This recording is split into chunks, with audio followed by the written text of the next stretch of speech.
roi des rois, celui que vous présentez comme héros à la nation, quand lui était au pouvoir, les Zagazaga traînaient dans les rues. Et il n'y avait pas de liberté d'expression. Il n'y avait pas de liberté totale. Il n'y avait pas de droits de l'homme.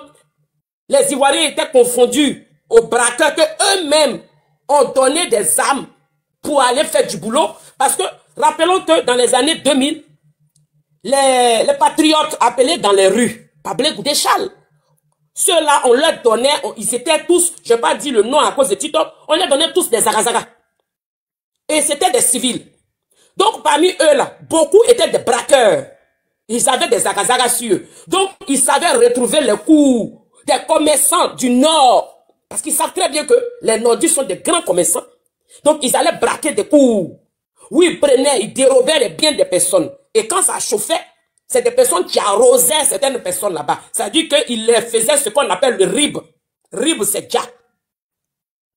Et ça a eu lieu sous Laurent Gbagbo. Venez nous expliquer ici, tous les gars qui sont à l'extérieur de la Côte d'Ivoire, tous les gars qui vivent en Occident, pourquoi on leur demande de retourner au pays et ceux-là refusent de rentrer? Est-ce qu'il y a des personnes qui se sont posées des questions? Parce que les acteurs politiques qui ont commis des atrocités, tels que Blé Goudéchal et Gbagbo Laurent, sont rentrés en Côte d'Ivoire. C'est à ceux-là même qu'on devait donner interdiction de rentrer. Mais ils sont en Côte d'Ivoire, ils tournent. Hein? Selon la diplomatie du président Ouattara. Maintenant, des individus, de façon personnelle, gars, qui eux ont fait partie des patriotes qu'on appelait dans les rues, où on pouvait dire que eux ils sont sortis grâce à la manipulation de ces deux acteurs néfastes. Donc le peuple peut essayer de comprendre. Mais pourquoi ceux-là ne rentrent-ils pas en Côte d'Ivoire? Cette question-là, il faudrait que chaque Ivoirien se la pose. Pourquoi est-ce que les gars qui ont fui le pays pendant la période de guerre, qui se trouvent exilés dans d'autres pays, on ne leur demande pas de retourner s'installer? Mais pourquoi ils ne vont pas en vacances? Parce qu'on entend certains qui disent, ça fait plus de 20 ans, nous on est ici réfugiés, on ne peut même pas rentrer chez nous. Il faudrait que Ouattara dégage pour que nous on puisse rentrer chez nous. Alors, moi je tiens l'intention de tout le monde. Pourquoi ceux qui disent que ça fait plus de 20 ans, ou ça fait 20 ans, ils sont exilés dans d'autres pays à l'extérieur de la Côte d'Ivoire, et ils ne peuvent pas rentrer au pays, ils ne peuvent pas aller en vacances. Alors qu'ils étaient ni ministres, ni présidents, ni DG. Blé Goudé qui a appelé les patriotes dans les rues et en Côte d'Ivoire. Gbagbo qui a zigoué Gbagbo qui a zigoué 3000 Ivoiriens et en Côte d'Ivoire.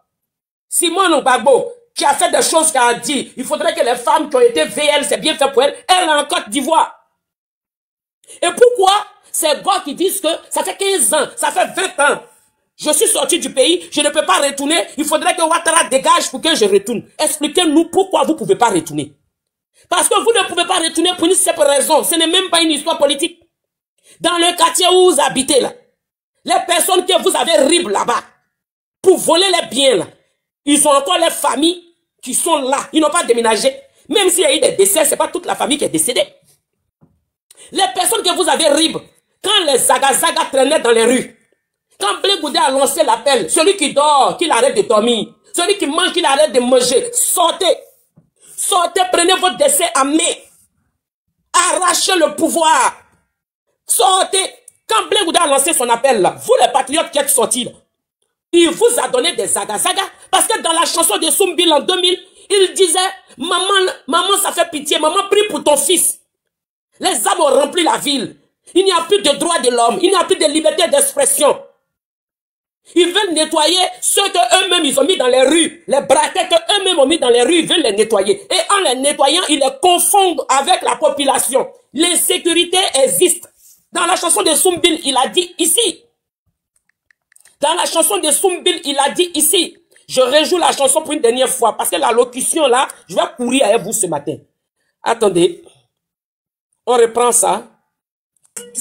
Alors, Soumbil, ça fait 25 ans cette chanson est sortie.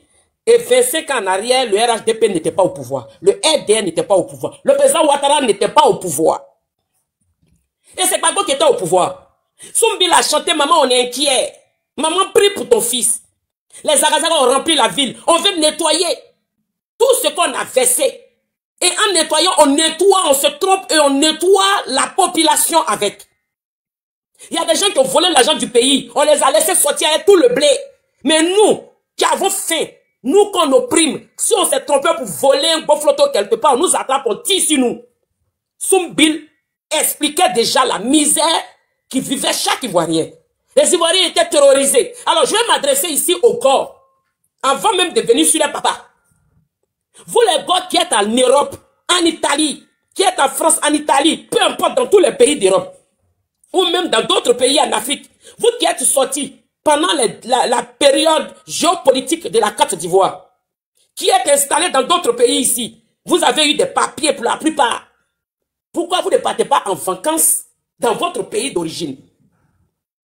Et vous dites toujours quand vous êtes sur tous les réseaux sociaux, oh non, moi ça fait plus de 20 ans que je suis en France, ça fait plus de 25 ans que je suis là. Il faudrait que Ouattara dégage pour que je retourne au pays. Pourquoi le président Ouattara doit quitter le pays pour que vous rentrez? Expliquez ça aux Ivoiriens. Parce que nous sommes tous les fils et les filles de la Côte d'Ivoire. Nous sommes tous les enfants de la Côte d'Ivoire. Nous connaissons l'histoire de notre pays mieux que quiconque. Et nous avons vécu les réalités. Donc on ne peut pas nous duper. Expliquez aux personnes qui vous écoutent, qu'est-ce qui fait que vous, ça fait 25 ans, 20 ans, vous êtes à l'aventure, alors que vous avez des papiers, vous voyagez pour aller dans d'autres pays et que vous n'allez pas dans votre pays d'origine et que vous attendez que le président Ouattara ne soit plus au pouvoir pour rentrer chez vous. Expliquez ça aux Ivoiriens. Et bien moi, je vais l'expliquer. Ce n'est pas pour rien que je vous ai joué la chanson de Soumbil. Il dit les âmes ont rempli la ville. Il dit les Zagazagas ont rempli la ville, il y a l'insécurité. Que les gens qu'eux-mêmes ils ont fait sortir dans les rues, là, ils veulent les nettoyer. Mais en les nettoyant, ils nettoient la population innocente avec. Mais ces personnes-là, ce sont qui? Mais ce sont les gars que Blé Goudé avait appelés dans les rues. Ceux à qui ils ont distribué les Zagazagas.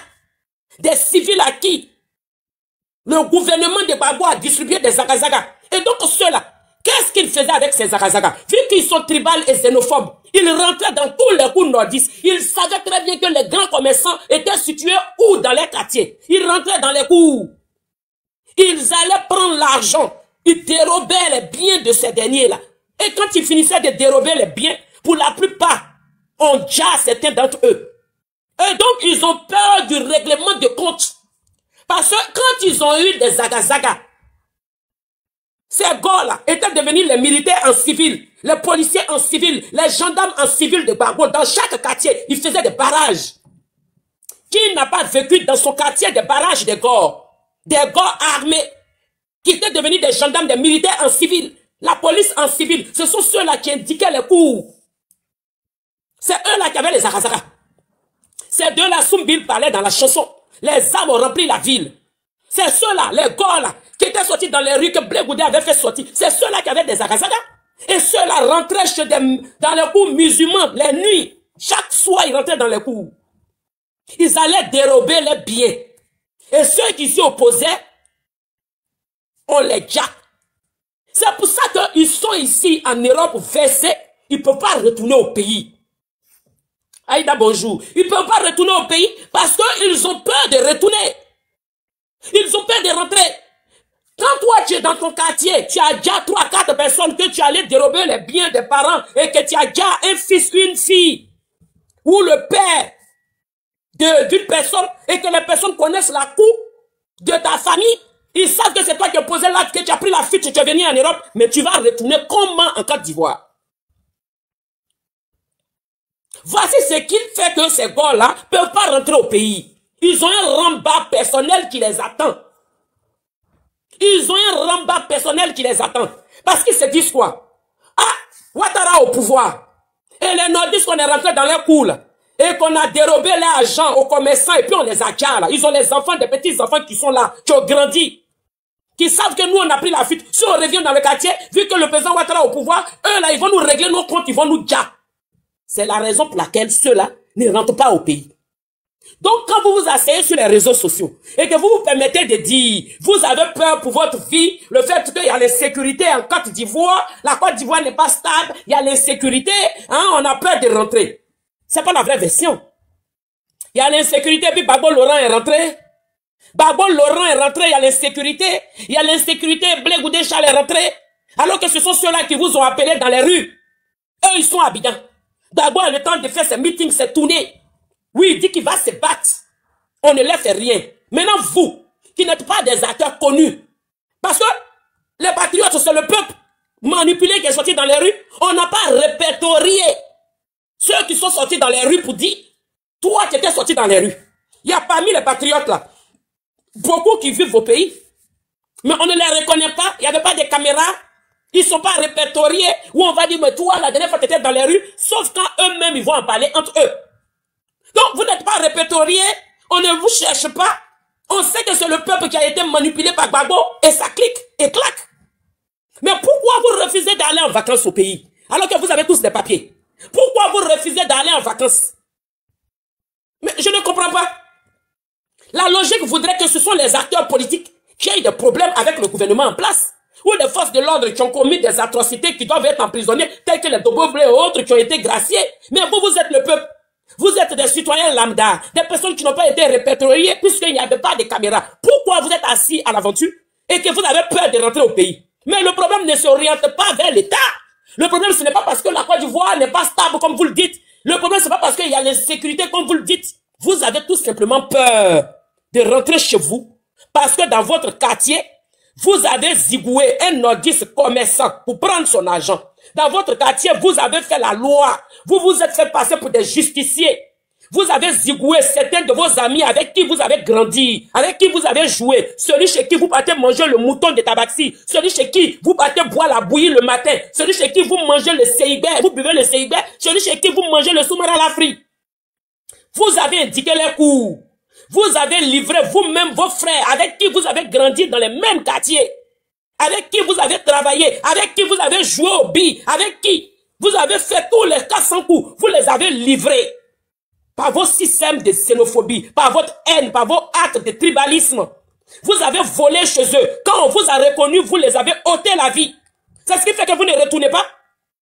C'est les vraies raisons qui font que vous ne rentrez pas au pays en vacances comme les autres. Ceux qui ne se sentent pas concernés là, ils vont en vacances.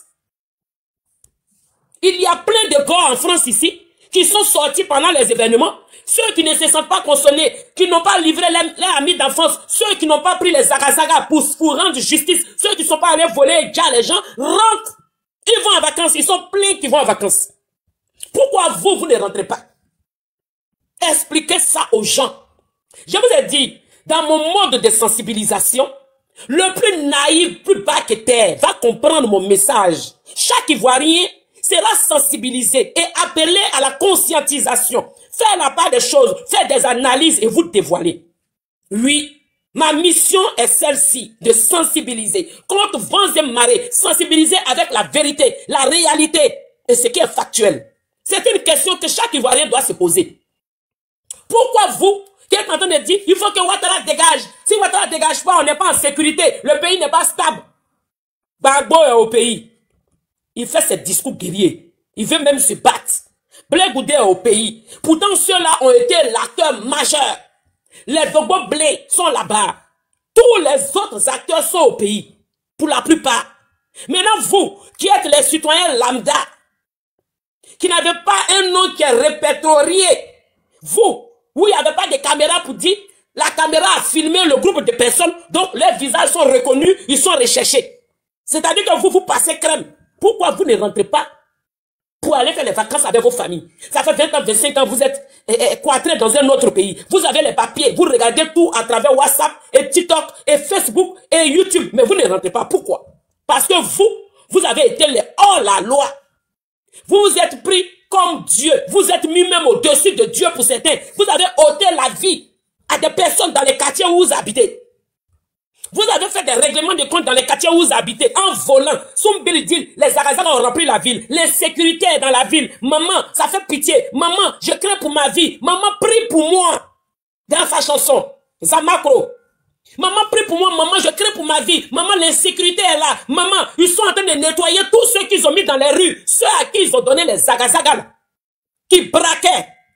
Quand ça remontait là, eux, ils cherchaient à les nettoyer. Et en les nettoyant, ils se trompaient. Et il nettoyait le peuple avec.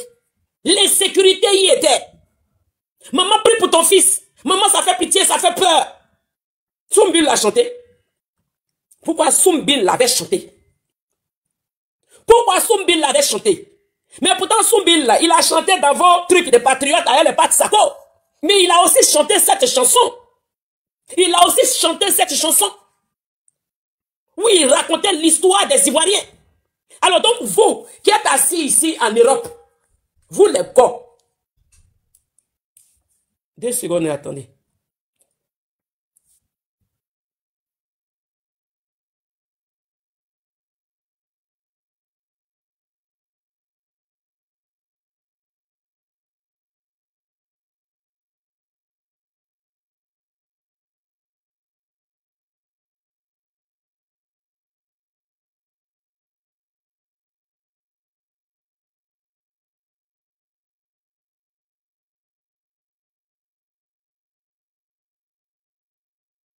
Voilà, je suis de retour. Désolé. Alors, donc, vous les gars qui êtes assis ici en Europe, vous qui ne vous reprochez rien, vous qui ne pensez pas que vous avez fait du tort ou du mal à l'un de vos frères ou l'une de vos soeurs au pays, pourquoi vous ne rentrez pas en vacances? Parce que ça, c'est une question qui est très, très importante. Je ne connais personne qui vive à l'aventure, qui a de la famille derrière lui. S'il n'a pas de papier, on peut comprendre.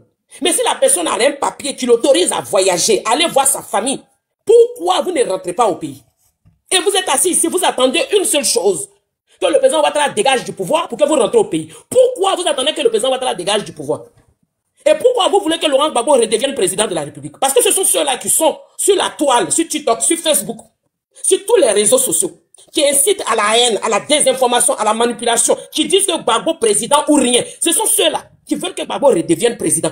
Pourquoi? Parce qu'ils ont envie, ils se disent que si Gbagbo redevient président, eux, ils vont rentrer au pays. Ils vont rentrer non seulement définitivement pour s'installer, et en même temps, ceux à qui ils ont fait du mal là-bas ne pourront pas régler les comptes, parce que c'est eux, les leaders politiques, qui seraient au pouvoir. Voici pourquoi est-ce que vous voyez ceux-là sur les réseaux sociaux. Ils parlent en voulant même, quand on les entend même, on sent qu'ils veulent sortir les tripes. Ils ont la nostalgie du pays. Ils ont la nostalgie du pays, ils ont envie d'aller en vacances, mais ils ont leurs problèmes personnels qui les attendent. Le problème personnel là, c'est le voisin qu'ils ont déjà. C'est les enfants du voisin qu'ils ont déjà. Dans les maisons où ils sont allés voler, où ils ont déjà les personnes. Ceux qui ont indiqué les cours aux escaladromes de Djali. Tous ceux-là en font partie, tous ces gars qui sont assis en France ici, en train de se muscler sur les réseaux sociaux. Et donc, ils ne peuvent pas rentrer au pays. Ils ont un règlement personnel qui les attend. Et de surcroît, sachant que le président Ouattara est au pouvoir, celui qu'ils ont combattu, et ceux que eux, ils ont déjà en volant leur argent. S'ils ont déjà le père d'une personne et qu'ils ont volé son argent, le fils, 25 ans plus tard, a grandi. Ils ont peur du retour. C'est pour ça qu'ils sont assis ici sur les réseaux sociaux. C'est pour ça que vous n'allez jamais convaincre ceux-là. Vous ne pouvez pas les convaincre. Ceux avec qui vous faites les débats, là, ils savent la réalité, mais vous ne pouvez pas les convaincre. Parce que eux, ils ont envie de rentrer au pays. Ils ont la nostalgie du pays et ils sont bloqués par les règlements de compte qui les attendent.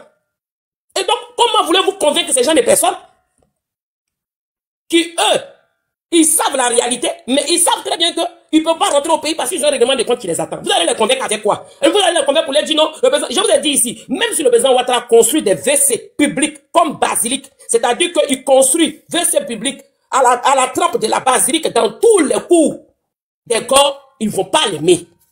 Vous n'avez pas compris ça? Les gars ont débloqué un autre levain dans la tête. Ils ont un problème personnel. Ce n'est même pas une histoire de manchette. Même Gbagbo en question là, ils veulent juste se servir de lui pour retourner au pays.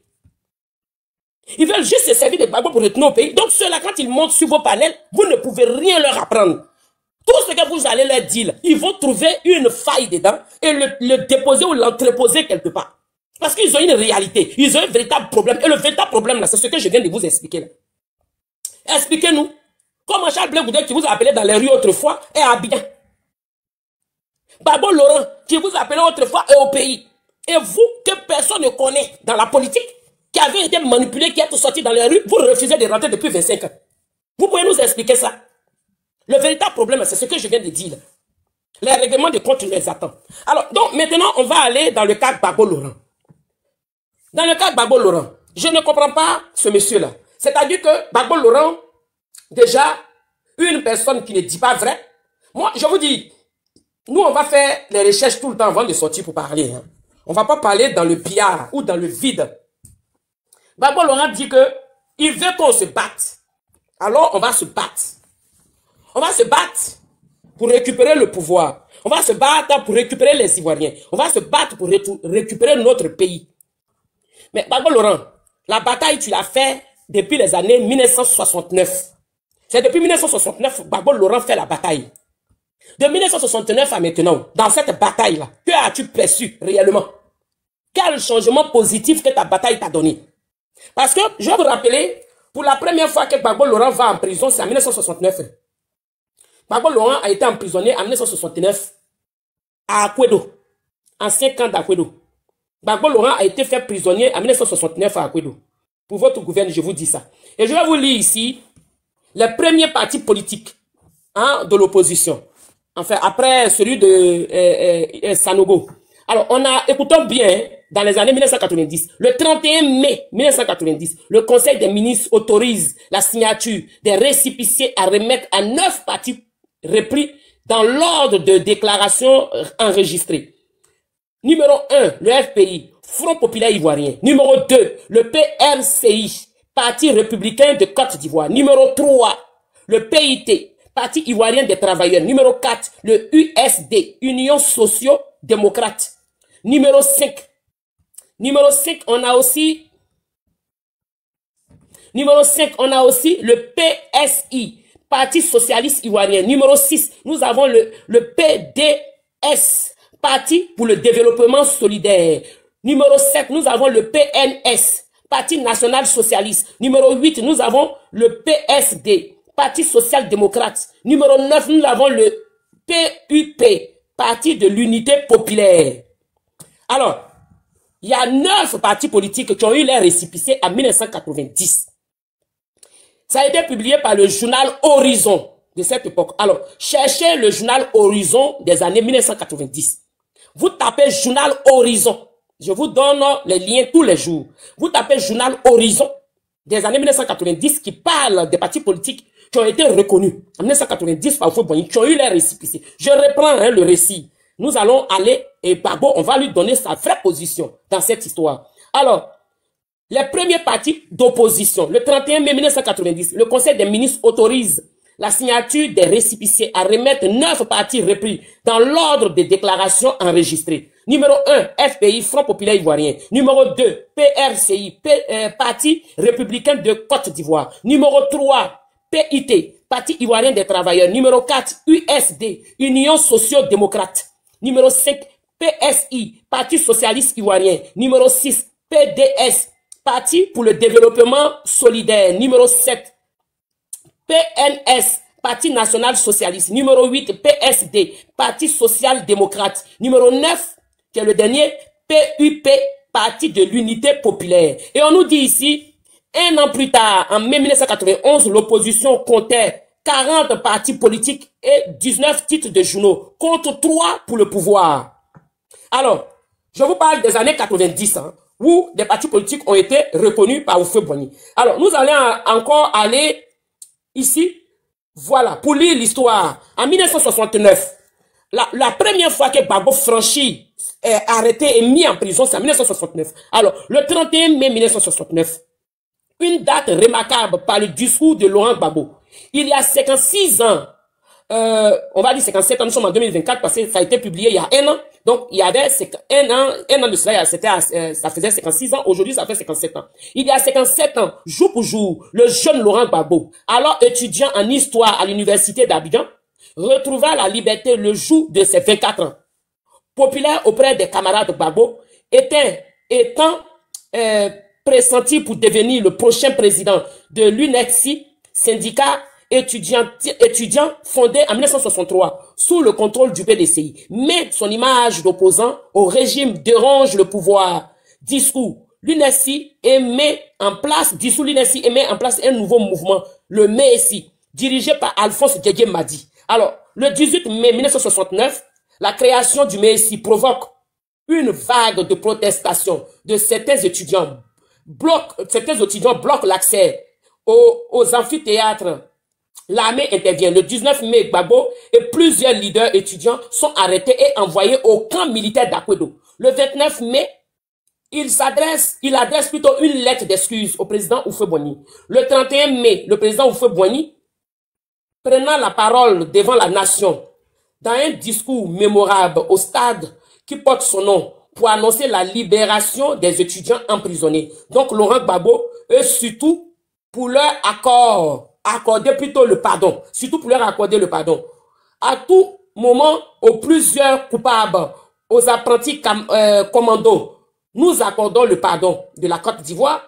Nous décidons ce jour la réouverture de l'université, c'est-à-dire que l'université était fermée. Donc, on écoute bien. Nous décidons ce jour la réouverture de l'université et des grandes écoles et le renvoi de tous nos enfants, sans exception, à leur étude. Et on nous dit ici, en appelant à la clémence au travail et à l'unité autour de la jeunesse, Houphouët-Boigny marque ce 31 mai 1969 comme un jour de réconciliation nationale et de foi en l'avenir.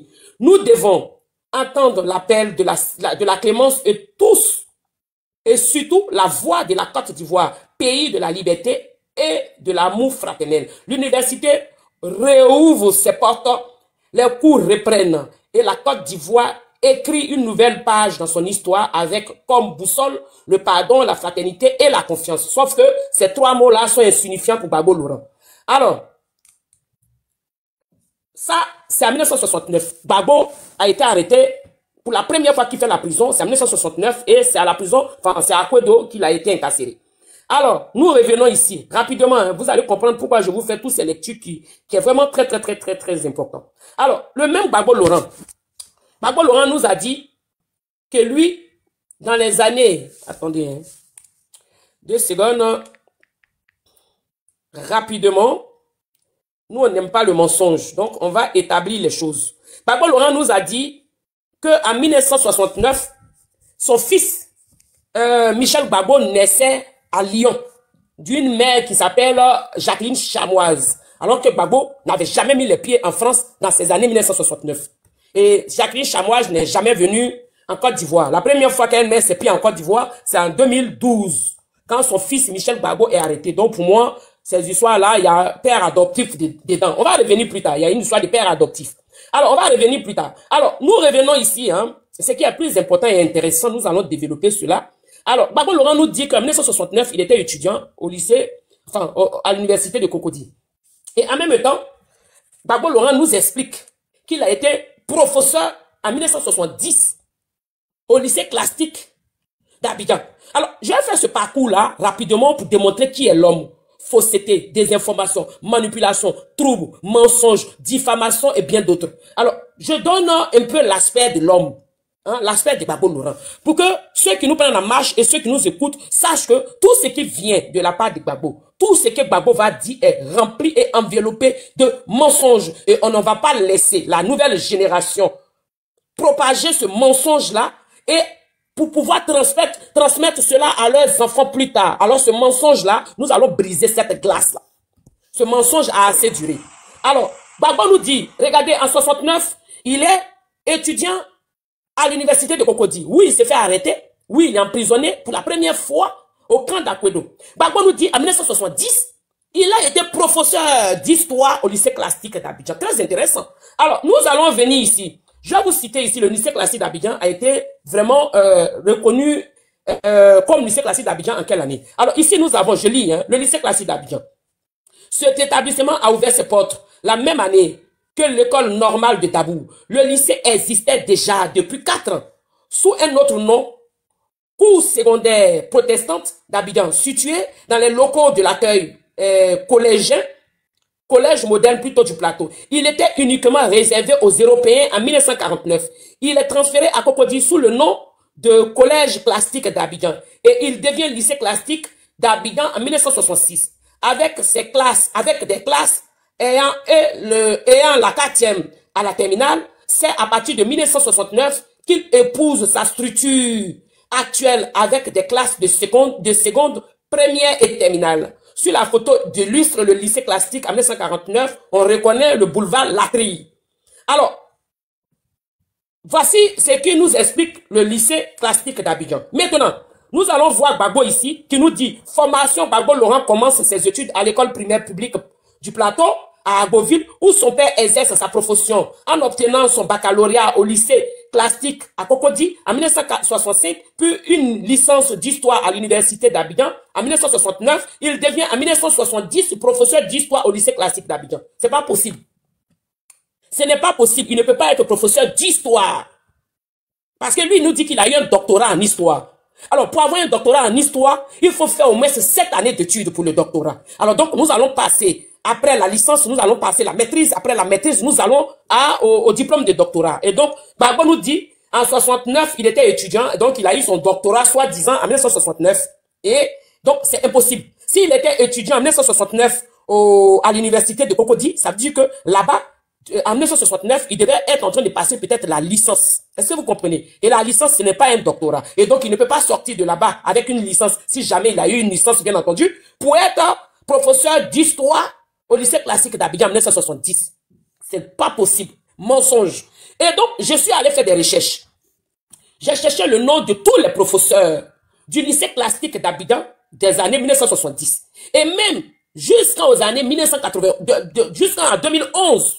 C'est-à-dire que de 1970 en 2011, j'ai trouvé le nom de tous les professeurs. Je vais vous publier ça, ne vous inquiétez pas. J'ai trouvé le nom de tous les professeurs du lycée classique d'Abidjan. Et Gbagbo ne figure pas. Je vais vous lire le nom de ces professeurs-là. L'histoire de Gbagbo, il faut le prendre à son tout début. On voit la mythomanie déjà qui dessinait maintenant son parcours.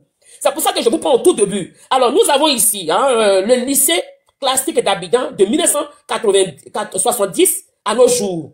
Le premier professeur de 1970 à 1972, il s'appelle Mori Doumbia. C'était Nodieneka. Le premier professeur du lycée classique d'Abidjan. Le premier professeur du lycée classique d'Abidjan, c'est de 1970 à 1972. Famille, allez-y sur Google, mode de recherche. Tapez le premier professeur de l'histoire du lycée classique d'Abidjan, vous allez voir le nom. Tout de suite, là où vous êtes de votre position, Google. Vous me connaissez, hein? Moi quand je parle ici, c'est avec preuve, certitude. Je ne dis pas des choses dont je n'ai pas connaissance. Alors, nous avons ici le premier professeur qui est Mori Doumbia, c'était Nodieneka, de 1970 à 1972. Alors, quand vous dites que les nordistes sont illettrés, permettez-moi de vous dire que vous ne connaissez pas l'histoire de la Côte d'Ivoire. Parce que le premier professeur, Mori Doumbia, de 1970 à 1972. Après, nous avons le deuxième professeur qui est Nguessan K. Noël, de 1972 à 1973. Le troisième professeur, Kofi Joshua, de 1973 à 1977. Le quatrième professeur, Nguessan Bala, de 1977 à 1979. Et le cinquième professeur, Sa Hassan, de 1979 à 1981. Sixième professeur, Soro Tiona R, qui est de 1983 à 1983. C'est-à-dire qu'il a fait qu'une année. Et puis après, nous avons le septième professeur qui est Sal Soumaïla. Soumaïla de 1983 à 1985. Et après, nous avons le huitième professeur qui est Begré Mbo, Jean Laurent, 1985 à mars 1990. Et ensuite, nous avons le neuvième professeur qui est Ekra Kwasi Kan, du mars 1990 à décembre 1990. Un an aussi. Après, nous avons le dixième professeur qui est Dioreni André Louis, qui est de 1991 à 1994. Et nous avons le onzième professeur qui est Madame Adou Dolkas, de 1994 à 1994 en 2002. Après, nous avons le douzième professeur qui est Thierry Deja, 2002 en 2005. Et après, nous avons le 13e professeur qui est Sila Lassine, 2005 en 2009. Et après, nous avons le 14e qui est Kourouman Bosson Albert, de 2009 à 2011. Photo à droite. Après, le 15e, nous avons Kone Alain Victor, de 2011. Et c'est fini. Après, nous avons eu aussi que chacun vienne indiquer son proviseur et professeur dans cette liste. On va voir qui donne ici le nom ou les références de ces profs. Alors, j'ai été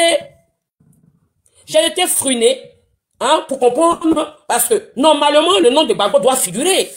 Parce que regardez ceux de 1970, c'est bien précis, de 70 jusqu'en dans les années 80, jusqu'en 2000, jusqu'en 2011. Les derniers noms là, cette publication, elle a été faite le 9 juin 2018. Donc, c'est-à-dire que après 2011, il y a d'autres qui ont succédé jusqu'à actuellement, bien entendu. Mais cette publication, elle date de le 9 juin 2018. Alors, montrez-nous, moi je l'ai dit ici, quand j'ai fait la Saga Gbagbo en 2024, j'ai dit stop au mensonge, stop à la manipulation, stop à la désinformation, stop au trouble et stop au scandale. Nous sommes au 21e siècle. Nous sommes dans une nouvelle ère où il y a une évolution rapide, où il y a une adaptation. Nous avons même l'intelligence artificielle qui va, dans 10 ans à venir, va même faire table rase partout, qui va être en vogue. Au jour d'aujourd'hui, on ne peut pas être dupé. On ne peut pas être dupé. Même si vous n'êtes pas allé à l'école, vous allez sur le mode de recherche de Google. Vous allez avoir un côté où il y a un bouton. Vous appuyez là. Et puis vous récitez. Ça veut dire que le son de votre voix va vous donner une liste que vous voulez. Le nom des professeurs au lycée classique des années 70. Ceux qui ne sont pas partis à l'école, vous appuyez là, ça va vous sortir une liste. Et vous regardez en haut, au milieu là, vous allez cliquer, il y a vidéo, vous allez voir photo et vidéo. Vous cliquez sur la vidéo. Et vous aurez des vidéos qui vont sortir. Et vous pourrez lire. On va vous citer à travers ces vidéos le nom des professeurs. Et vous allez entendre sur le nom de Gbagbo figure. Donc je vous dis que au jour d'aujourd'hui, au 21e siècle, personne ne peut être naïf. Personne n'a le droit d'être naïf. Tout le monde doit être ouvert d'esprit. Tout le monde doit faire ses recherches. Tout le monde doit faire ses propres analyses. La manipulation et la désinformation ne marchera plus. Tel est mon combat sur les réseaux sociaux. Pousser les personnes à aller se documenter. Pousser les personnes à aller s'instruire. La dernière fois, j'ai donné les conseils à Léonore ici. C'est une parenthèse que je ferme rapidement. Nous avons une sœur du RHDP qui est montée, qui m'a dit merci. Tout le monde l'a entendu. Elle m'a dit, Christ, le conseil que tu as donné, parce que j'étais en train de dire à Léonore, l'UNESCO donne des cours d'histoire gratuits dans les mairies ici. Dans chaque commune en France, c'est gratuit, tu ne payes pas. Tu vas t'inscrire. Tu vas t'inscrire. Donc, il faut aller t'inscrire. Et cette dernière, l'une de notre sœurs est montée, elle ne savait pas. Elle n'avait pas connaissance de cela. Vous voyez comment la sensibilisation est importante. Pourtant, elle est en France, elle ne savait pas. Il y a beaucoup de personnes qui sont ici, qui ignorent beaucoup de choses. Elle est montée, elle m'a dit merci. Mais le conseil là, ce n'est pas qu'à Éléonore que tu donnes. Moi-même là, tu me donnes ce conseil là. Je vais aller à la mairie, m'inscrire pour le cours du soir. Je ne savais pas. Voilà ce qu'elle m'a dit, la sœur. Je ne savais pas. Je vais aussi à la mairie, prendre des renseignements pour m'inscrire pour les cours du soir. Donc, la sensibilisation a lieu d'être. La sensibilisation a une importance. Elle a une importance. Il y a des personnes, elle est montée pour me le dire, mais il y a des personnes qui m'écoutaient, qui ignoraient ça. Après mon direct, ils iront dans les mairies, se renseigner et s'inscrire. C'est ça, moi, mon but, en fait. Sensibiliser. C'est pour ça que je sensibilise. Et je ne perdrai pas mon temps à faire des débats avec les Gors et les Tiamis. Surtout les Gors qui ne peuvent pas rentrer au pays parce qu'ils ont des règlements de compte qui les attendent. Mais tout ce que tu vas leur dire sur des panels, ça va rentrer dans une oreille, ça va sortir. Il ne peut pas rentrer au pays, pas parce que le pays n'est pas stable, le pays n'est pas en sécurité, c'est son leader politique qui est là-bas. Il ne peut pas rentrer parce qu'il a un ramba, un règlement de compte dans un quartier où il a ôté la vie à quelqu'un, où ils ont arraché l'argent des personnes dans des coups, où ils ont blessé, ils ont fait. Donc, ils ont peur de rentrer pour ne pas qu'on règle les comptes. Voici pourquoi ces gars-là sont sur les réseaux sociaux. Ils veulent coûte à coûte. Et ce sont eux qui poussent Gbagbo à se présenter obligatoirement pour que eux, ça leur donne la chance de rentrer. Parce qu'ils se disent dans leur tête, si Gbagbo rentre, et que le président Ouattara n'est plus là, eux, ils pourront plus, on ne pourra plus régler les comptes. Ceux à qui ils ont fait du tort ne pourront pas régler les comptes. Peut-être même que c'est eux-mêmes qui vont aller les taire définitivement pour ne même pas qu'une trace même soit reconnue quelque part. Alors, le cas Gbagbo Laurent, on ferme cette parenthèse, on vient dans le cas Gbagbo Laurent. Gbagbo Laurent, une personne qui a été capable de mentir aux Ivoiriens. Depuis 1969, Gbagbo Laurent a fait la prison pour la première fois au camp d'Akwedo. Il ne l'a jamais dit aux Ivoiriens. C'est en se documentant, en faisant des directs comme nous le faisons, que beaucoup de ses militants et partisans ont su que Gbagbo Laurent a fait la première prison en 1969. Et il nous dit qu'en 1969, il venait d'avoir, il était à l'université. Et en 1970, il nous dit qu'il était professeur de l'histoire au lycée classique d'Abidjan. Mais il y a un véritable problème. Ça veut dire que l'homme incarne véritablement le mensonge. Moi, j'appellerais ça la mythomanie incarnée. Et ça bascule d'une génération à une autre génération dans cette famille Gbagbo. De l'ancienne femme aux enfants, tout le monde mitonne. Nous avons eu aussi le fils Michel Gbagbo qui nous a mitonné, qui nous a dit qu'à l'âge de 15 ans, hein, lui, il a marché à côté de François Mitterrand pour une marche de je ne sais quoi en France. Les mineurs ne marchent jamais en France dans les états politiques. Alors, donc, nous revenons ici. Et Gbagbo Laurent nous dit qu'en 1969, il était étudiant à l'université de Cocody. Et à 70, il a été professeur au lycée classique d'Abidjan. Nous avons eu la liste des professeurs de l'époque qui ne figure pas. Je ne suis pas surprise. Et j'ai donné aussi la liste de tout ce qui comporte la création et le déplacement du collège protestant qui est devenu le lycée classique d'Abidjan à cette époque-là.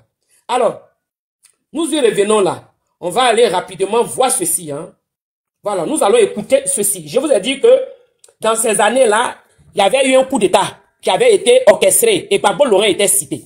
Voilà, on va écouter. Et c'est après tout ça que Gbagbo Laurent va prendre... Oui, on va écouter hein, rapidement. Hein.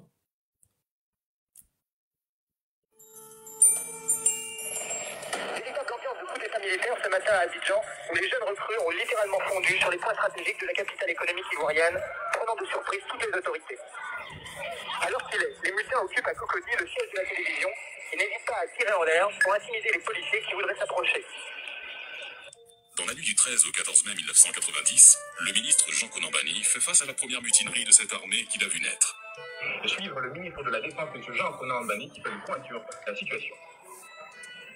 En effet, ce sont des jeunes gens, des jeunes recrues, qui devaient être démobilisés normalement au mois de juin et qui ont entrepris de faire aboutir un certain nombre de revendications. Ils ont utilisé des méthodes qui sont inhabituelles dans les armées et qui, en d'autres lieux, auraient déjà donné lieu à ce qu'on appelle purement et simplement des décimations. Mais vous connaissez la pratique en Côte d'Ivoire qui est de rechercher constamment le dialogue et la concertation. Alors, je vous explique. Le premier coup d'état militaire qui va échouer, c'était en 1990. Je vous rappelle qu'en 1990, Houphouët-Boigny va faire reconnaître 9 partis politiques. Et les 9 partis politiques va figurer le FPI de Gbagbo Laurent en tête. Alors, c'est-à-dire que Gbagbo Laurent, sa première tentative de coup d'état avec le papa de Tidiane Thiam, Jean Banny, qui est le père de Charles Konan-Banny, faisait partie de ces récits-là, de ces années de coup d'état qui avaient été orchestrés, qui a échoué. Donc, le père de Tidiane Thiam figurait Amadou Thiam. Houphouët va passer là-dessus. Vous avez bien vu que Jean Banny, qui est le père de Charles Konan-Banny, était ministre de la Défense en 1990. Ça veut dire que Houphouët a laissé tomber ce qu'ils ont voulu lui faire. Voilà comment est-ce que la Côte d'Ivoire est partie de mal en pays avec le PDCI. Mais nous avons 3 acteurs là, nous allons y venir en détail. Nous sommes avec le FPI de Gbagbo. Alors, donc, Gbagbo Laurent, dans les premiers éléments de coup d'état qui ont été échoués, parce que il y a eu même 3, le 3e coup d'état, mais le premier coup d'état militaire c'était en 90. Et Gueye figure parmi ceux qui ont essayé de faire le coup d'état, parce que Gueye à l'époque était nouveau général. C'est pour ça que Houphouët va l'écarter. On va venir étape par étape. Alors, premier coup d'état échoué, le second coup d'état échoué. Le père de Tidiane Thiam va être jeté au Maroc comme ambassadeur de Côte d'Ivoire. Il va y faire 7 ans. Il va revenir en Côte d'Ivoire et quand il revient, Houphouët lui donne une promotion, il devient le ministre de l'information. Donc, il va créer l'histoire des RTI, Boaké et tout ça. Et Gbagbo, qui était cité dans ces événements-là, va prendre la fuite, il se rend au Burkina Faso. Parce que, d'après lui, il a eu peur que Houphouët le zigouille. Donc, Gbagbo va aller au Burkina Faso. Je vous rappelle que Gbagbo, avant qu'il se trouve au Burkina Faso, a eu à faire la prison de Sabou en 1971. Il a été emprisonné en 1971 et il a été libéré en 1973. Et de 1973, on n'entend pas parler de Gbagbo. Un vide total. 74, 75, 76, tout ça, on n'entend pas parler de Gbagbo. Il a essayé tant bien qu'il pouvait de créer, quand il y a eu la modernisation d'Internet, ils ont ouvert les premières fenêtres d'Internet où ils ont comblé ces années vides, où Gbagbo n'était pas en Côte d'Ivoire. C'est cette année où il n'était pas en Côte d'Ivoire. Ils ont essayé d'occuper ça. Oui, il était chercheur, archéologue, il a eu un doctorat en archéologie. Gbagbo, quand il sort de prison, en 1973, Gbagbo va disparaître. Gbagbo disparaît, il rejoint le Burkina Faso. Il va rejoindre le Burkina Faso via des amis, des compagnons de lutte qui sont eux aussi socialistes du Burkina Faso. C'était des partis clandestins. Donc Gbagbo, déjà, il faisait déjà des réunions de façon clandestine. Mais le FPI de Gbagbo n'était pas créé. Mais c'était un mouvement syndicaliste pour Gbagbo. Alors, mais par le Burkina Faso, les Burkinabés, ses compatriotes, ses camarades du Burkina Faso, eux, ils avaient créé ce parti-là, là-bas. C'était un parti socialiste qui portait notre nom, mais c'était un parti socialiste. Et donc, ils étaient déjà dans la révolte à l'époque, dans la guérilla, comme eux-mêmes, ils avaient pour habitude de le dire. Donc, ce sont ceux-là qui vont aider Gbagbo à s'évader. Parce que Gbagbo va dire que quand il sort de la prison de Sabou, parce qu'il a fait la prison de Sabou, quand il sort de la prison, il va dire que Houphouët veut le zigouer. Donc, Gbagbo va prendre la fuite. Il va aller au Burkina Faso. Gbagbo va rester au Burkina Faso pendant ces 7 années. Mais ces 7 années, il trouve ses moyens de communication avec Simone, les Alphonse Dédé Madi, les, comment on appelle, celui-là, qui est décédé, Francis Gaudier, tous ceux là, ils vont rester en contact. Gbagbo va être au Burkina. Gbagbo reste au Burkina jusqu'à ce que Houphouët apprenne que Gbagbo était au Burkina. Et donc, en 1982, les amis de Gbagbo là-bas vont dire à Gbagbo, bon, dans ce cas-là, il faudrait que tu partes en France. Donc, Gbagbo, ils vont lui faire un passeport burkinabé, une pièce d'identité burkinabé, et son nom qu'il portait, ces 2 documents, était Abdoulaye Cissé. En 82, Gbagbo va quitter le Burkina Faso. Il va passer par la Libye. Et en Libye, il prend la ferry. La ferry qui va le déposer à mi-chemin du désert, donc à pied, avec d'autres personnes qui faisaient aussi la tentative pour rentrer en France. Ils vont rentrer avec un train vers la fin pour rentrer en France, en 1982. Et c'était la première fois que Laurent Gbagbo mettait ses pieds véritablement en France. Alors que Gbagbo nous dit, Michel Gbagbo est né en 1969. Mais il y a un problème. Tu ne peux pas arriver une première fois dans un pays Et ton fils est né avant que toi tu arrives dans le pays. Sachant que la mère en question de ce dernier n'était jamais venue en Côte d'Ivoire. Le premier voyage de Jacqueline Chamoise, la mère de Michel Gbagbo, a été en 2012, quand son fils Michel Gbagbo avait été arrêté. Elle est arrivée, elle a pris des avocats en France, ils sont partis défendre le dossier de son fils. C'était la première fois que Jacqueline Chamoise mettait ses pieds sur le sol ivoirien. Alors, donc, il faudrait que, à un moment donné, Gbagbo nous explique à quelle période Michel Gbagbo a été conçu, puisqu'il naît en septembre 1969, et en 1969, Gbagbo était en prison à Akwedo, vu qu'il dit qu'il était étudiant à l'université de Cocody. Il arrive la première fois en 1982 en France, il reste en France, il rentre en Côte d'Ivoire en 1988. Il rentre, il demande pardon en 1988. Mais par contre, quand il rentre en 1988, ils nous disent, eux, que le FPI de Gbagbo a été créé en 1982. Mais que Gbagbo a créé le FPI en 1982. Mais Gbagbo ne peut pas créer le FPI en 1982. Et le FPI n'a pas eu son récépissé en 82. Le FPI a eu son récépissé en 1990. Quand Gbagbo est arrivé, un an plus tard, avant d'aller aux élections, il a eu le récépissé. Alors, le FPI a été un groupe de clandestins qui ont trouvé le nom Front Populaire Ivoirien. Mais c'est Simone Gbagbo qui est l'initiatrice de ce parti-là, qui trouve le nom. En 82, Gbagbo était entre la Libye et il rentrait en France. Donc, hors de question que Gbagbo ait créé un parti politique. Et le FPI n'existe pas avec son récépissé en 82. C'est en 1990. Alors, dans l'histoire du FPI, il y a beaucoup d'intox.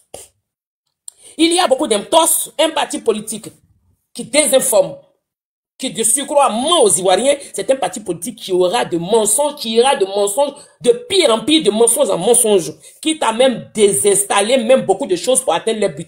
Alors, le FPI de Gbagbo va être concrètement officialisé de façon clandestine avec un nom en 1982, la dévancière Simone Gbagbo et les autres. Gbagbo était en France et quand Gbagbo rentre en 1988 en Côte d'Ivoire, ils ont eu une année, c'est-à-dire que 89, a fait encore mouvoir le FPI. Donc, Simone Gbagbo va donner la présidence en clandestin de ce parti à Gbagbo Laurent en 1989. Quand il revient de son exil, en 1988 à 89, il prend la tête du FPI parce que Simone était très amoureuse. Donc, elle va confier la tête du FPI à son mari. Et elle va être la conseillère principale de Gbagbo Laurent dans ce parti politique. Et toutes les décisions qui étaient prises, c'est Simone qui était l'initiative de toutes les décisions qui ont été prises au FPI ont été prises par Simone et Yves Gbagbo. Parce que c'est elle la fondatrice du FPI. Alors donc, ils vont aller en négociation. Gbagbo va aller présenter les excuses. Tout ça avec les anciens du PDCI. Les Charles qu'on a bannis, les Jean bannis, tous ces anciens Jean banni, le père de Charles qu'on a banni, tous ces anciens, le Kofi Gado, le père, tous ces anciens-là vont être porte-garant de Gbagbo. Et ils vont accompagner Gbagbo présenter les excuses à Houphouët-Boigny. Houphouët-Boigny va accepter les excuses dans les années 88. En 89, Gbagbo va continuer sa petite routine. Il y a eu même des sorties où il y a eu des rafles, hein, où il y a certains membres même de les partis clandestins qui ont été emprisonnés, incarcérés même. Hein. Bon, quand je parle d'incarcération, c'est des semaines. Et en 90, Houphouët-Boigny va dire, bon, je vais reconnaître 9 partis politiques. Donc, les 9 partis politiques ont été les noms que j'ai cités là. Donc, le FPI figure en tête. Donc, ils vont avoir leur récépissé. Alors, en 90, quand ils vont aux élections, Gbagbo Laurent va perdre. Mais avant qu'ils aillent aux élections, Gbagbo Laurent a un plan génial, machiavélique dans la tête. Il va rentrer en contact avec le général Guéhi Robert. Alors, ce ne serait pas la première fois que Gbagbo Laurent et Guéhi Robert complotent. Mais sauf qu'en 2000, Guéhi s'est fait avoir par Gbagbo. Voilà la différence. En 90, le premier coup d'état militaire qui devait avoir lieu, c'était en 1990, et Guéhi Robert à la tête. Guéhi Robert était général. Il venait d'arriver fraîchement de l'école de Saint-Cy, de la France.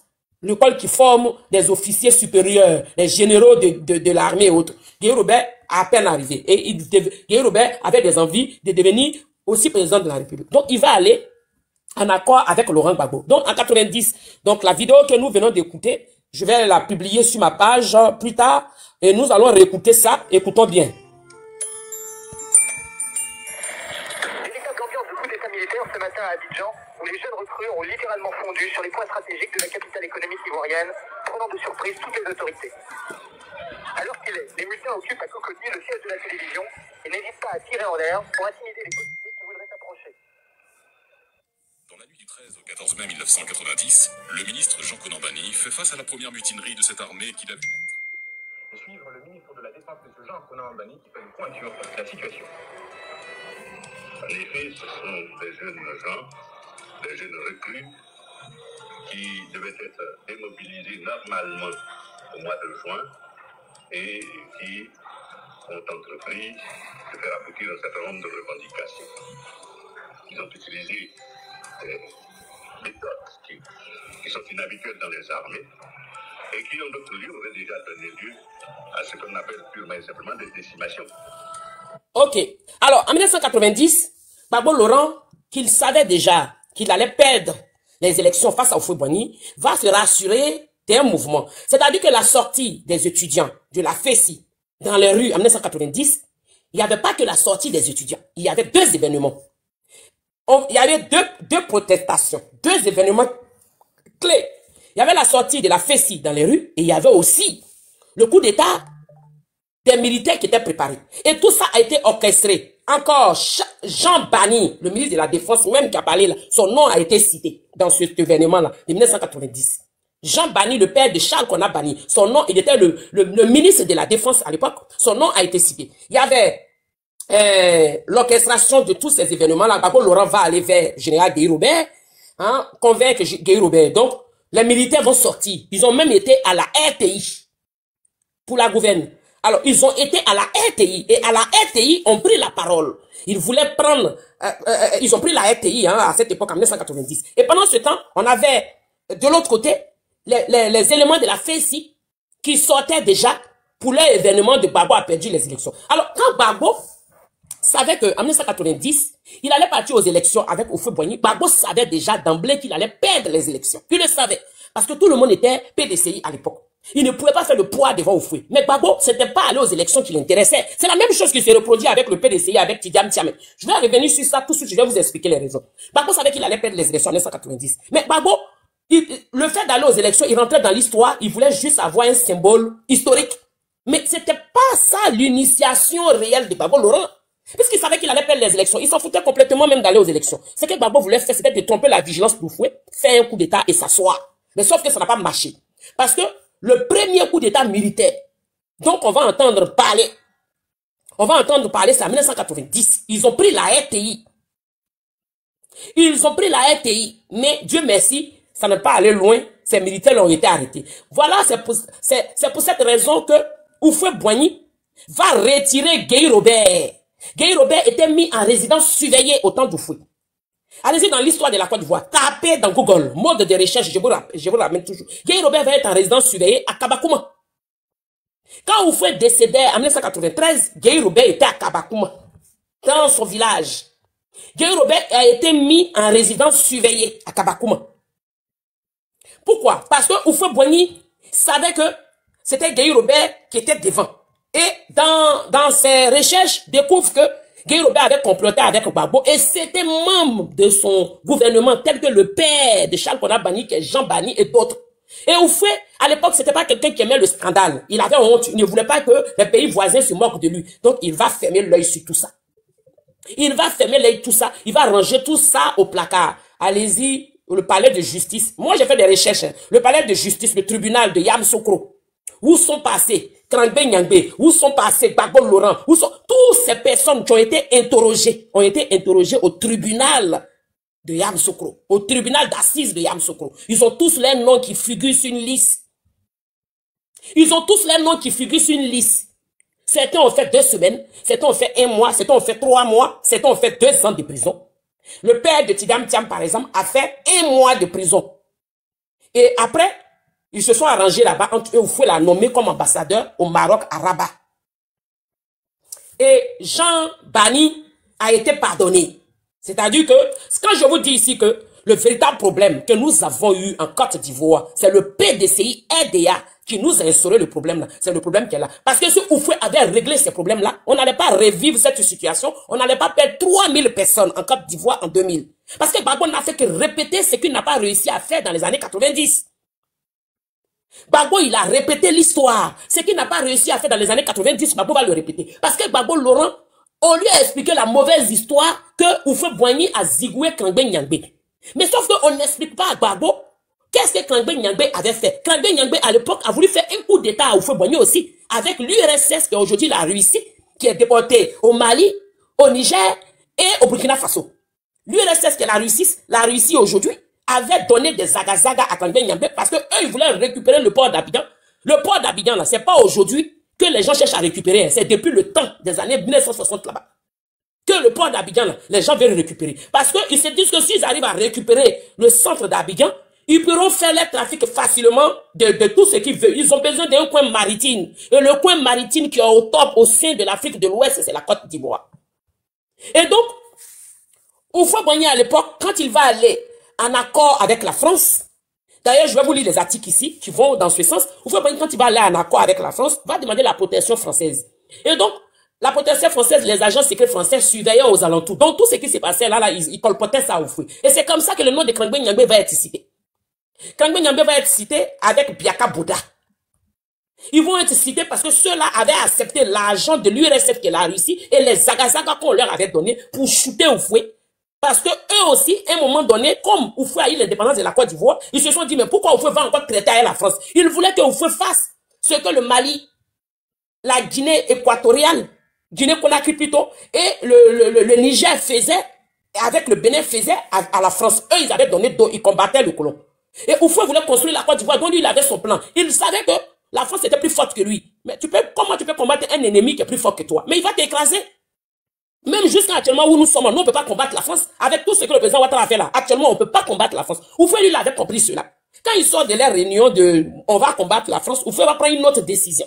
Il voulait une Côte d'Ivoire prospère. Donc, il va aller négocier avec la France, avec l'accord de 1962, pour que la France puisse épargner quand même. Donc, les autres, eux, ils sont restés dans les révoltes. C'est ce qui a servi le pays en retard. Et donc, dans cette révolte-là, Biaka Bouda, les Krangbe Nyambé, ils n'étaient pas d'accord. Donc, eux, ils vont être les révoltés cachés. Et donc, la Russie, qui est l'URSS, qui est la Russie aujourd'hui, va se servir d'eux en les donnant de l'argent et des zagazagas pour déstabiliser Houphouët-Boigny. Premier coup d'État, imaginez. Premier coup d'État. Donc, comme Houphouët était déjà en accord avec le colon, qui est la France, il a eu des infos sur cela. Donc, voilà comment Houphouët-Boigny va prendre cette disposition et le coup d'État ne va pas avoir lieu et on ne va pas le zigouer pour faire le coup d'État. Houphouët va prendre cette disposition. Et donc, dans les villages bété, il y avait des baoulés qui allaient cultiver là-bas, qui plantaient déjà le cacao. Parce que les villages bété sont fertiles là pour le cacao. Ça, il faut le savoir. Quand vous voyez tous les villages de l'Ouest, là, la terre est fertile pour le cacao. La majeure partie du cacao de la Côte d'Ivoire vient de l'Ouest. Pour ceux qui ne savent pas, je vous apprends quelque chose. La majeure partie du cacao de la Côte d'Ivoire vient de l'Ouest. Et donc, les baoulés qui sont les aventuriers comme les nordistes ont fleuré l'affaire. Et comme nos parents de l'Ouest, c'est des gens qui aiment faire la fête, qui aiment être élégants, et travailler trop, c'était pas dans leur sang. Donc, ils avaient des terres qui étaient là, qui n'étaient pas utilisées. Donc, les baoulés vont aller à l'aventure dans les villes de l'Ouest. Ils vont acheter des terres et ils vont devenir cultivateurs. Ils vont planter beaucoup de cacao. Donc, ils avaient la majeure partie des plantations du cacao. Et donc, Krangbe Nyambé, dans sa quête, comme il ne pouvait pas faire sa révolte contre Houphouët tout seul, va convaincre tout le guébier là, et tous les gens de l'Ouest, des Bété et tous nos frères et sœurs Bété, il va leur dire, Houphouët-Boigny est un Ghanéen. La même histoire qui se répète. Hein. Je vous dis que l'histoire ne fait que se répéter. Donc, il faut briser cette glace-là. C'est pour ça qu'il faut sensibiliser la population ivoirienne pour ne plus que nous, nos générations, on puisse suivre les conneries comme ça. Alors donc, il va leur dire, Houphouët-Boigny est un Ghanéen qui s'est accaparé la Côte d'Ivoire et qui prend tout, qui fait travailler les Ivoiriens, qui prend tous les trucs et ils font ça aux Européens, ils livrent tous nos pays à la France. Regarde, les Français sont dans le gouvernement d'Houphouët, regarde, il y a ceci. Donc, il avait commencé à révolter le guébier et tout ça. Donc, dans cette révolte, les baoulés qui avaient acheté des terres, et il leur donne l'exemple, regardez, ces frères baoulés là, c'est les Ghanéens aussi, ils ont acheté vos terres, alors que ça vous appartient, machin. Donc, les personnes avaient commencé à être révoltées. Avec le peu d'argent que l'URSS lui avait donné, qu'il avait distribué à certains, il y avait un bon groupe. Et Krangbe Nyambé avait réussi à soulever un monde pas possible. Il avait du monde qui le suivait. Et donc, si ça avait été mis en place, c'était pas bon pour le pays. C'est-à-dire que la Côte d'Ivoire allait se retrouver en retard comme les 3 pays de l'AES aujourd'hui, dans le retard. Et donc, Houphouët-Boigny, quand il va avoir ces accords-là de renseignement avec que la France va lui apporter, lui, il va inverser la situation. Houphouët-Boigny va s'adresser à la population. Même, il va avoir la première bataille entre Bété et Baoulé. Mais il y a eu beaucoup de dégâts, beaucoup de pertes en vie humaine du côté Bété et du côté Baoulé. Ils se sont affrontés. Et pour régler ce problème, ça a été vraiment pendant des années. Et même quand ce problème a été réglé, jusqu'au jour d'aujourd'hui, il y a encore cette rancœur-là entre les Bété et les Baoulés. Vous allez trouver quelque part, dans certains endroits, Il y a des PT qui ont du mal à supporter les Baoulés et ils disent que les Baoulés sont des traites à cause de cette histoire. Donc, il y a eu beaucoup de dégâts qui ont eu lieu. Et donc, qu'est-ce qui va se passer par la suite? Houphouët-Boigny va mobiliser tous ceux qui étaient là. Pas ceux qui ont suivi Kangbe Nyangbe, il avait un très bon monde. La majeure partie avait vendu les terres à des Baoulés qui faisaient des champs là-bas. Donc, quand il va avoir la bataille, mais il y avait aussi des BT qui vivaient dans les villages Baoulés. Donc, quand des BT zigouaient certains Baoulés chez eux, les Baoulés faisaient autant dans les villages Baoulés. Donc, c'était devenu vraiment un problème, un cataclysme de problème qui était difficile à régler. Houphouët-Boigny a vraiment mis mains et pieds pour régler ce problème-là. Et donc, Houphouët, sachant que c'est Kangbe Nyangbe qui était l'initiateur de tout ça, Houphouët-Boigny va maintenant révolter, il va manipuler le peuple qui suivait Kangbe Nyangbe contre Kangbe Nyangbe lui-même. Donc ce sont les BT, les Guébiers eux-mêmes qui ont zigouillé Kangbe Nyangbe pour Houphouët. La vraie histoire de cette époque est celle-ci. Houphouët va retourner le couteau vers lui. Parce que lui, il envoie un couteau vers Houphouët. Houphouët a retourné le couteau vers Kangbe Nyangbe. Houphouët va mettre l'argent, le paquet. Ceux qui avaient perdu les terres, qui avaient vendu les terres là, Houphouët va les redonner 2 fois la terre. Voilà pourquoi le dicton dit toujours que les BT sont des vendus. Et ils disent que les Baoulés sont les traites. Et les gens vont dire que les BT sont les vendus. Et jusqu'au jour d'aujourd'hui, cette étiquette va être collée aux BT. On les appelle les vendus. On dit un BT, tu lui proposes de l'argent, il est capable de vendre sa mère. Ça vient de là, de cette histoire. Houphouët va donner 2 terres à chacun. Donc, parmi le groupe de Kangbe Nyangbe, beaucoup venaient informer d'Houphouët. Venaient informer Houphouët où il faisait les réunions, où il se cachait, où il vivait. Donc, Houphouët a ces informations. Donc, Houphouët va donner des terres. Ceux qui ont perdu une terre vont avoir 2 terres. Ils payent une terre, ils ont 2 terres. Et de l'argent qu'on leur donnait, des promesses. Donc, il y avait des femmes baoulées qu'on leur donnait parce que Houphouët faisait ses arrangements comme ça à l'époque. Et donc, ceux qui avaient eu des femmes baoulées, ah bah, ils sont dans une famille, ils vont pas aller zigouer les belles familles. Alors donc, voilà comment Houphouët va faire son business. Et donc, parmi ceux qui suivaient Kangbe Nyangbe, beaucoup d'entre eux vont commencer à ne plus suivre Kangbe Nyangbe. Donc, la colonne de rassemblement va commencer à s'affaiblir. Maintenant, parmi une centaine de portes sûres de Kangbe Nyangbe qui sont restés, eux, ils sont restés. Mais à la longue, voyant que eux, les autres frères, là, ont eu 2 champs, qu'ils sont en train de cultiver avec de l'argent, et que Kangbe Nyangbe les apportait rien, ont compris que eux-mêmes, ils allaient perdre. Et ce sont ceux-là, les centaines qui restaient là. C'est eux-là qui vont déjà Kangbe Nyangbe. Kangbe Nyangbe a été déjà par les mains de ses propres frères guébiers. L'histoire qu'ils ont détournée, et ils ont dit à Gbagbo, Houphouët a déjà Kangbe Nyangbe. Parce que Kangbe Nyangbe était en train de faire, mais ils n'expliquent pas que Kangbe Nyangbe faisait une révolte. Ils disent que Houphouët a déjà Kangbe Nyangbe. Et donc, ça va révolter la nouvelle génération des BT qui vont naître à détester Houphouët.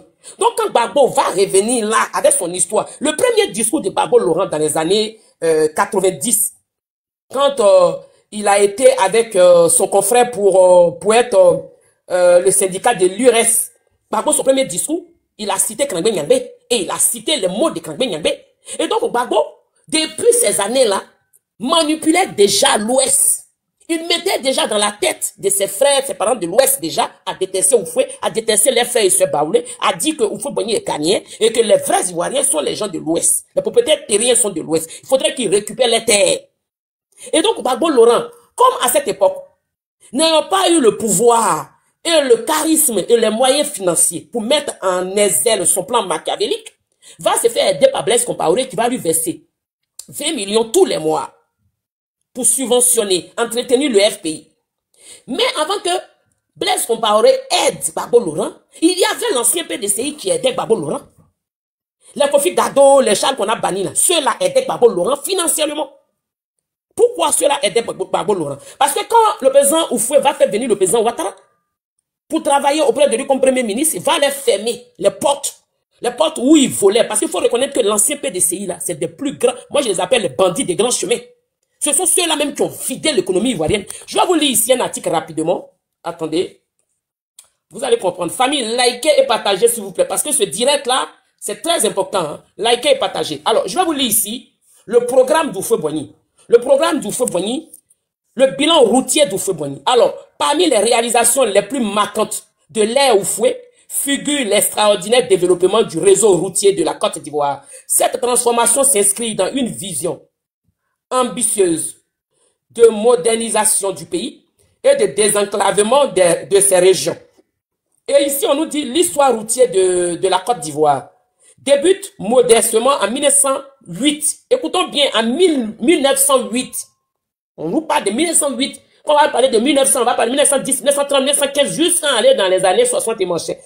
Ça veut dire que l'histoire routière de la Côte d'Ivoire débute modestement dans les années 1908 avec la construction des premières routes non bitumées en 1923. La colonie dispose déjà d'un réseau de 5000 km qui permet la circulation de 200 véhicules sur le territoire. Le développement se poursuit progressivement. En 1948, le réseau atteint 10 850 km, composé de 7200 km de pistes, 3600 km de routes non vertueuses plutôt, et seulement 50 km de routes goudronnées. L'indépendance marque un tournant décisif en 1961. Le réseau total de 25 500 km, 14 800 non bitumés et 700 km de routes revêtues. La progression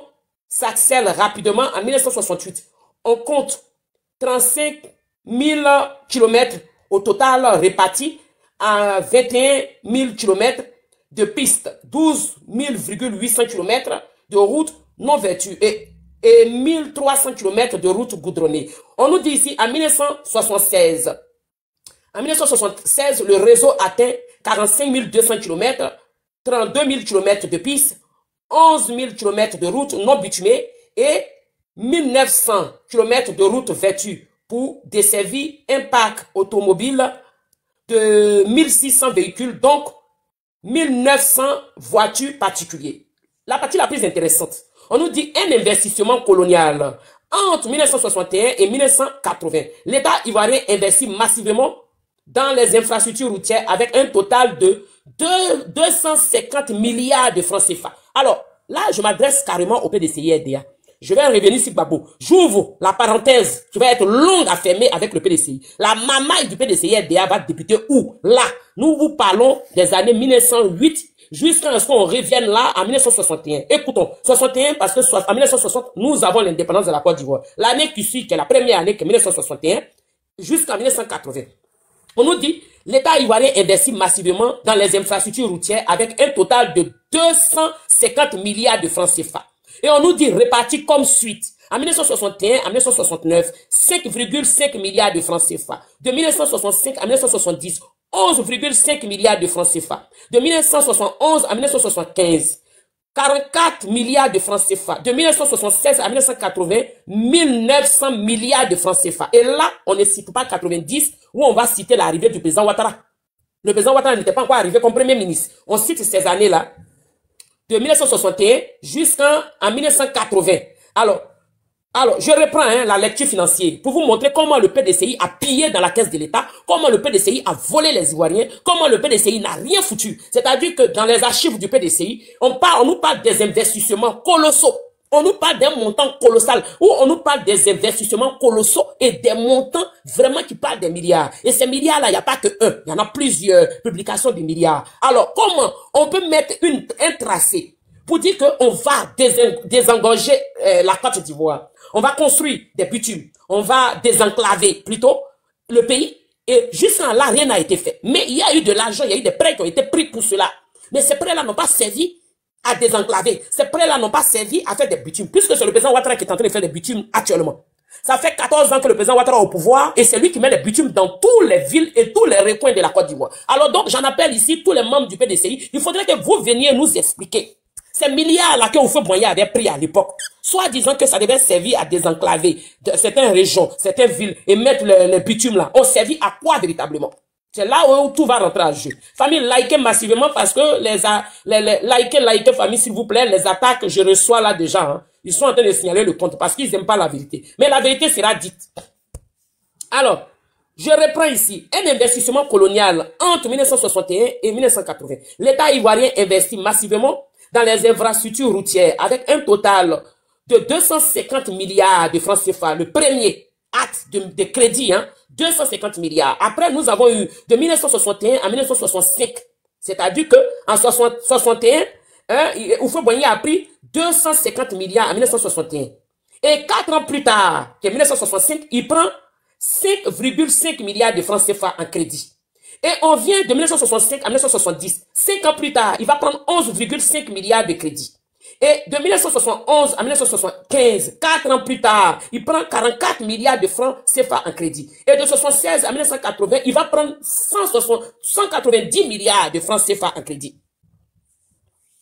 170 milliards de francs CFA en crédit. Donc, si on calcule tous ces milliards, on a 250 milliards plus 190 milliards déjà. On a 300 milliards, 440 milliards, et après on a 44 milliards, 440 milliards, 484 milliards, on a maintenant 11,5 milliards, 484 milliards, là on a 485,5 milliards, on va dire on a 500 milliards. Donc on va ajouter 5,5, donc on a 505,5 milliards qui ont été pris comme crédit par Félix Houphouët-Boigny de 1961. Ça, c'est ce qui a été légèrement connu dans les infrastructures routières. Je ne suis pas en train de vous totaliser tous les dettes crédits que vous avez pris pour tous les autres infrastructures et autres. Je vous parle des infrastructures routières.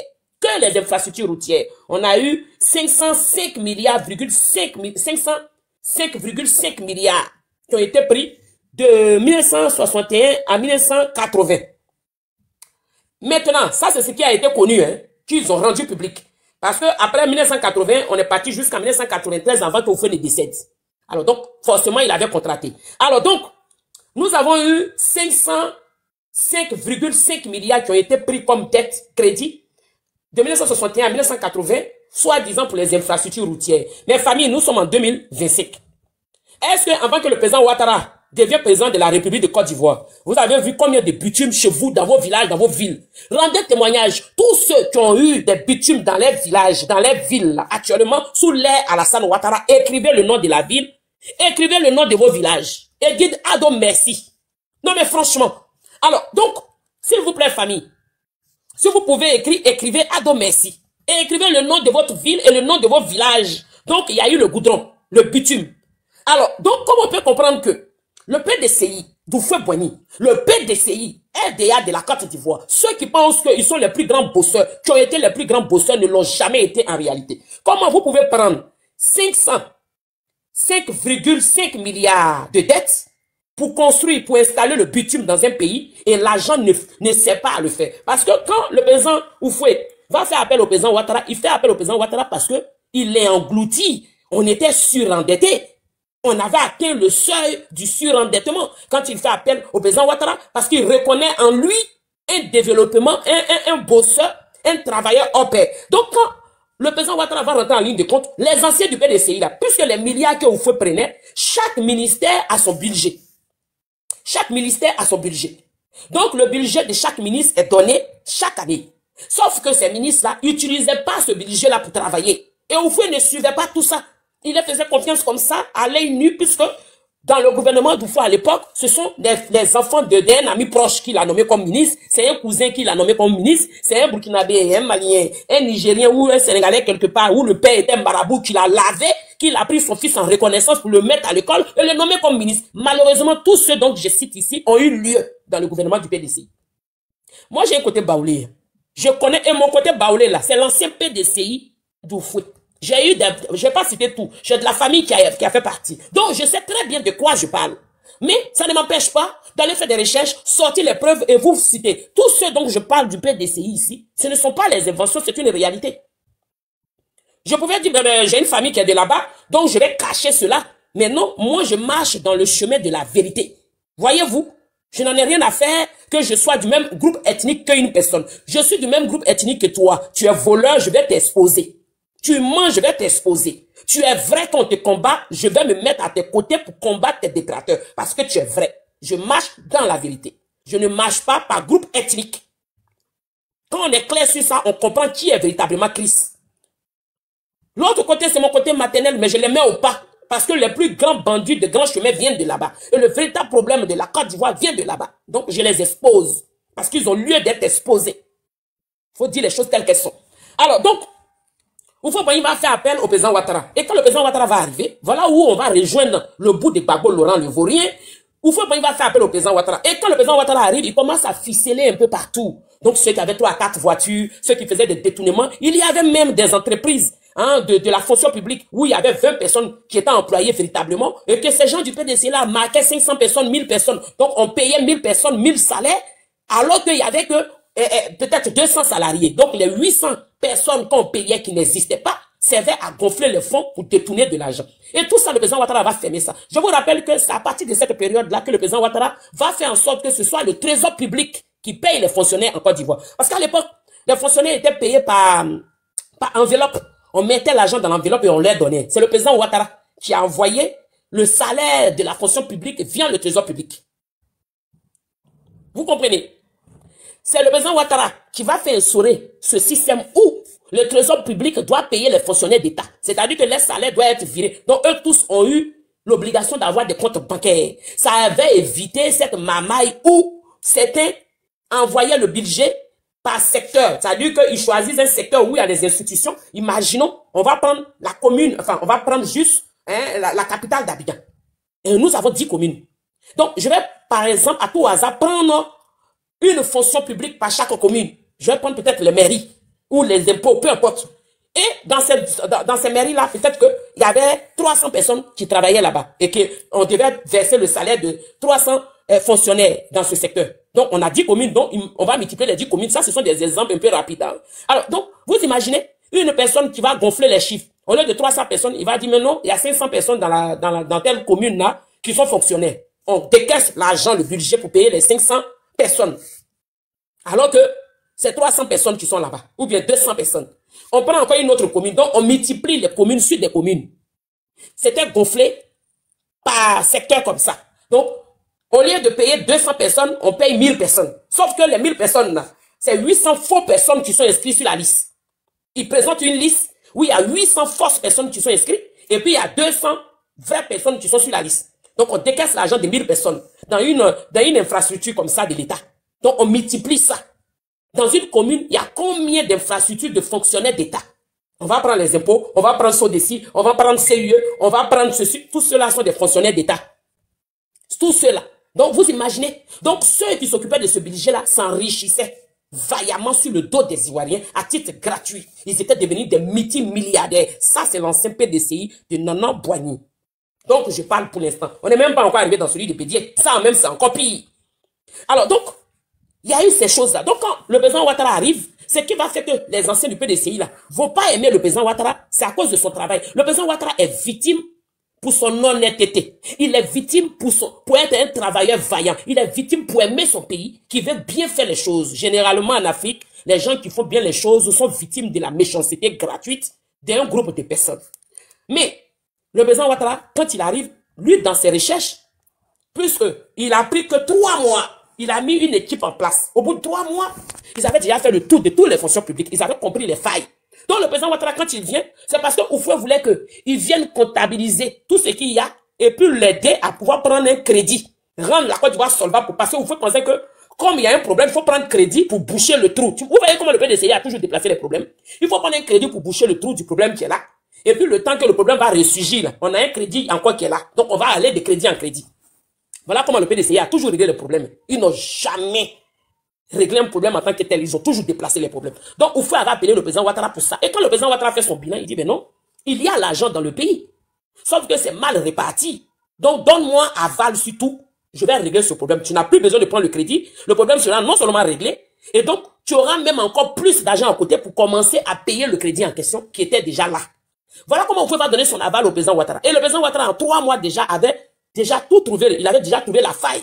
Donc les failles là, ce sont les retraites de ceux qui avaient 3 à 4 voitures qu'ils récupéraient et des fonctions où il y avait des noms gonflés, des personnes qui n'existaient pas, des personnes virtuelles qu'on payait tous les mois et l'argent partait dans eux les poches. Donc le président Ouattara va conseiller que le trésor public dorénavant vire le salaire des fonctionnaires pour que ça évite qu'il y ait ces gens de vol.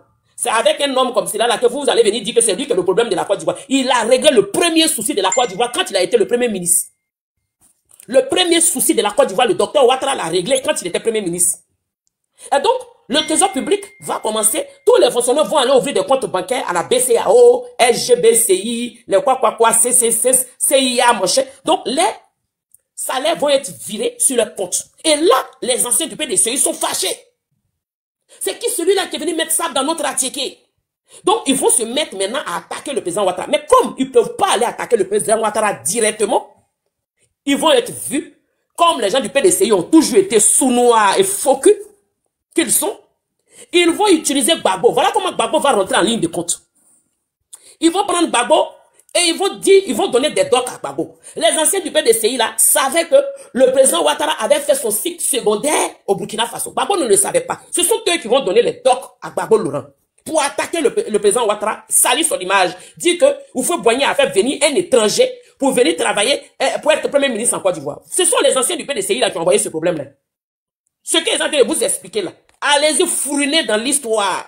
Vous allez venir me dire si Christ, d'où tu sors, parce que je me renseigne. Ce sont les anciens du PDCI là qui vont mettre ça dans la tête de Gbagbo. Lui, il a fait son cycle secondaire au Burkina Faso. Oh, donc on va dire qu'il est burkinabé. Il faut commencer à taper sur ça. Parce que pour eux, s'ils tapaient sur ça, le président Houphouët-Boigny allait céder. Et il allait renvoyer le président Ouattara. Et eux, ils allaient rester là, continuer à voler le peuple. Malheureusement pour eux, Houphouët-Boigny avait une vraie version de leurs mensonges. C'est là que vous allez voir le discours d'Houphouët, où il dit, j'ai fait venir auprès de moi un fils du pays, qui est originaire de Congo, qui vient d'une famille royale. Donc ses ancêtres sont ceci, va citer le nom. Donc il a un cousin qui travaille avec moi ici depuis longtemps, auprès de moi. Et là, ça va fermer la bouche de tous ces anciens du PDC. Mais ils ne vont pas s'arrêter là. Ce sont eux qui ont commencé à donner les premiers financements à Laurent Gbagbo, parce que Laurent Gbagbo a toujours été un poivre, 105 francs dans sa poche. Il avait que la bouche, comme les gars qu'on voit là. Quand on les regarde, ils gueulent, ils crient, ils sont crasseux. Vous allez sur les pages, c'est des gens qui n'ont même pas envie de les voir, de les raconter. Pareil, Gbagbo Laurent n'avait rien. Alors là, rien de rien. Un poisse, un coulé de sa génération. Mais ce sont les anciens du PDCI là qui vont commencer à donner l'argent à Gbagbo Laurent. Il y a une liste qui existe où les anciens du PDCI là, il y avait le Jean Bani à virer. Jean Bani, le père de Charles qu'on a banni, a viré au FPI de Laurent Gbagbo de l'argent, où les anciens là, les Fologo, tous les groupes ont viré l'argent à Gbagbo Laurent. Cette liste là, elle existe. Vous comprenez? Ils ont donné de l'argent à Gbagbo Laurent pour subventionner le FPI de Gbagbo Laurent. Jusqu'à ce que, arrivé un moment où Houphouët-Boigny découvre la manœuvre de tout cela. Il y a des personnes qui ont été limogées, il y a des personnes qui ont été mises à l'écart, et Houphouët-Boigny avait confiance vaillamment au président Ouattara. Alors, le testament d'Houphouët-Boigny, je peux dire testament, puisque ils avaient pris en otage la Côte d'Ivoire, le PDCI, comme un royaume, où ils devaient nommer un père à un fils. Bon, on dit Bédié, le fils d'Houphouët, c'est pas son fils. Bédié est quelque part le neveu lointain d'Houphouët-Boigny. C'est-à-dire qu'une deuxième génération de cousines d'Houphouët-Boigny, c'est son fils qui est Henri Konan Bédié. Donc, si on veut regarder les cas de liens de familialité, c'est peut-être 4 ou 5 générations qui sont au milieu. Et n'oublions pas que Bédié, son père était togolais. Non, on va le dire. Il faut qu'on dise les choses telles qu'elles sont. Le père d'Henri Konan Bédié était togolais. C'était l'ami, enfin, on va dire, l'un des neveux de l'ancien président togolais, Sylvestre Olympio. Sylvestre Olympio, qui était l'ancien président togolais, qui avait son neveu, qui était venu en Côte d'Ivoire pour une mission, qui va connaître la maman d'Henri Konan Bédié. Donc, ça veut dire que cette Côte d'Ivoire, là, la glace sera brisée. Il faudrait que chacun connaisse sa place.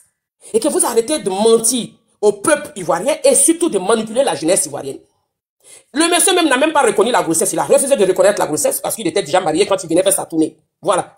Donc Bédié va naître, Houphouët va le prendre comme son fils. Fin de l'histoire. Voilà comment on va dire Bédié, fils d'Houphouët. Ça n'a jamais été son fils. Enfin bref, parenthèse fermée. On avance. Parce que quand je vois que tous ceux ont pu traiter le président Ouattara d'étranger dans son propre pays, alors là, c'est l'hôpital qui se fout de la charité. Alors donc, nous allons pour dire, on continue l'histoire. Et dans cette histoire, Houphouët-Boigny, qui, n'oublions pas que Henri Konan Bédié avait été le ministre de l'économie et des finances, avec plusieurs détournements de milliards qui avaient été faits. Il va balancer, comme le PDC a toujours eu pour habitude de déplacer les problèmes, il déplace le problème, il va limoger Henri Konan Bédié de son poste de ministre des Finances, mais il va lui donner un autre poste comme ambassadeur de Côte d'Ivoire aux États-Unis. Ironie du sort, hein. C'est-à-dire qu'on récompense les voleurs, les gens qui détournent, on leur donne des postes ailleurs. On récompense les faiseurs de coups d'État. Parce que le père de Tidiane Thiam, Amadou Thiam, a fait 2 tentatives de coup d'État à Houphouët-Boigny. Son nom était cité, mais il a eu récompense toujours en étant ambassadeur de Côte d'Ivoire aux US, au Maroc. Vous voyez, donc Houphouët-Boigny, en récompense, Hein, des personnes qui lui faisaient des coups d'État, des tentatives de coups d'État qui échouaient, des personnes qui volaient dans la caisse de l'État, ils avaient des récompenses, on les nommait quelque part. Et puis l'affaire était classée. Ils sont là-bas pendant des années. Quand tout le monde oublie hein, tout ce qu'ils ont fait là, ils reviennent au pays comme si de rien n'était. Parce que la preuve, quand Henri Konan Bédié revient des États-Unis, où il était ambassadeur, le premier ambassadeur de surcroît, donc il avait tous les éloges du monde aux États-Unis, quand il revient, on fait le nom comme le président de l'Assemblée nationale. Ça veut dire que Bédié était censé le succéder en cas d'une situation. Finit son mandat pour pouvoir organiser les élections. Mais sauf que quand Houphouët-Boigny va s'en rendre compte, parce qu'il a formé Henri Konan Bédié, puisque toutes les sorties d'Houphouët-Boigny, Henri Konan Bédié était toujours derrière Houphouët. Houphouët le présentait comme ça aux hommes d'affaires, à son monde politique, à son répertoire et tout. Mais le président Ouattara était toujours assis à la droite de Feu Félix Houphouët-Boigny. Bédié était derrière. Donc, la place de Bédié a toujours été une place de derrière. Bédié était derrière, le président Ouattara était assis à côté, à la droite, pas à la gauche, à la droite d'Houphouët. Et Houphouët-Boigny a compris que la formation qu'il a donnée à Henri Konan Bédié n'a rien retenu.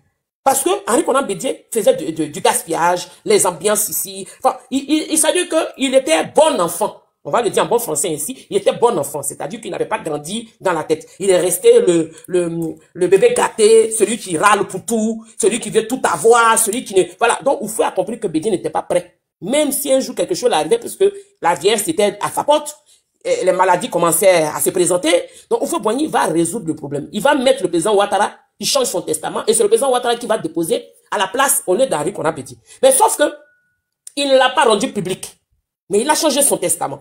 Et donc, l'ancien PDCI autour de Houphouët, qui savait ce que Houphouët avait fait, quand Houphouët va décéder, nous allons voir rapidement Henri Konan Bédié qui va courir pour aller s'asseoir hein, à la RTI, où là-bas, il va annoncer qu'il est dorénavant le président de la République de Côte d'Ivoire. Mais sauf que, sachant que le président de l'Assemblée nationale, vous voyez, je vous dis, il n'y a pas de meurtre parfait. Le meurtre, il n'y a pas son parfait. Tu as commettre un dégât, il y a un petit truc qui a fait qu'on va t'attraper. Donc, ils ont oublié le petit truc. Le petit truc là, c'est ce que moi je développe aujourd'hui et que beaucoup ont compris d'ailleurs. Alors, il était censé succéder à Houphouët-Boigny au cas où Houphouët décédait, où il était dans l'incapacité d'exercer à ses fonctions. Mais ça, tout le monde le savait, puisque c'était déjà connu dans notre constitution et autres. Alors, pourquoi Houphouët décède? Et puis Henri Konan Bédié ne reste pas dans le palais présidentiel. Parce que la logique aurait voulu que ce soit dans le palais présidentiel, qu'il soit, les journalistes autour de lui, il annonce.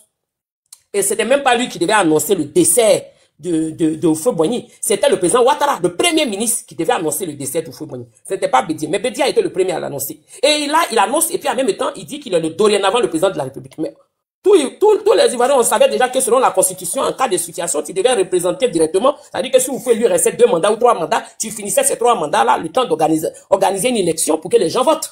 Hein, pour le nouveau chef d'État, ça, on le savait. Mais pourquoi Henri Konan Bédié a couru pour aller dire c'est lui le président dorénavant? C'est parce qu'il y avait un changement que Houphouët avait fait. Donc, il est venu affirmer sa supériorité en fonction de ça. Mais le président Ouattara, un homme de paix qu'il est, il n'a pas parlé. Il a fait les obsèques de Houphouët-Boigny, qui était comme pour lui un père adoptif, hein, un mentor pour lui. Il a fait ce qu'il devait faire. Après, il est retourné à son poste. Alors, nous allons revenir ici dans l'histoire. On ne referme pas la parenthèse, mais on revient pour les milliards qui ont été détournés. Alors, on va voir par la suite. On reprend là. Alors, un investissement colossal. Entre 1961 et 1980, l'État ivoirien investit massivement dans les infrastructures routières avec un total de 250 milliards de francs CFA, répartis comme suite. En 1961 à 1965, 5,5 milliards de francs CFA.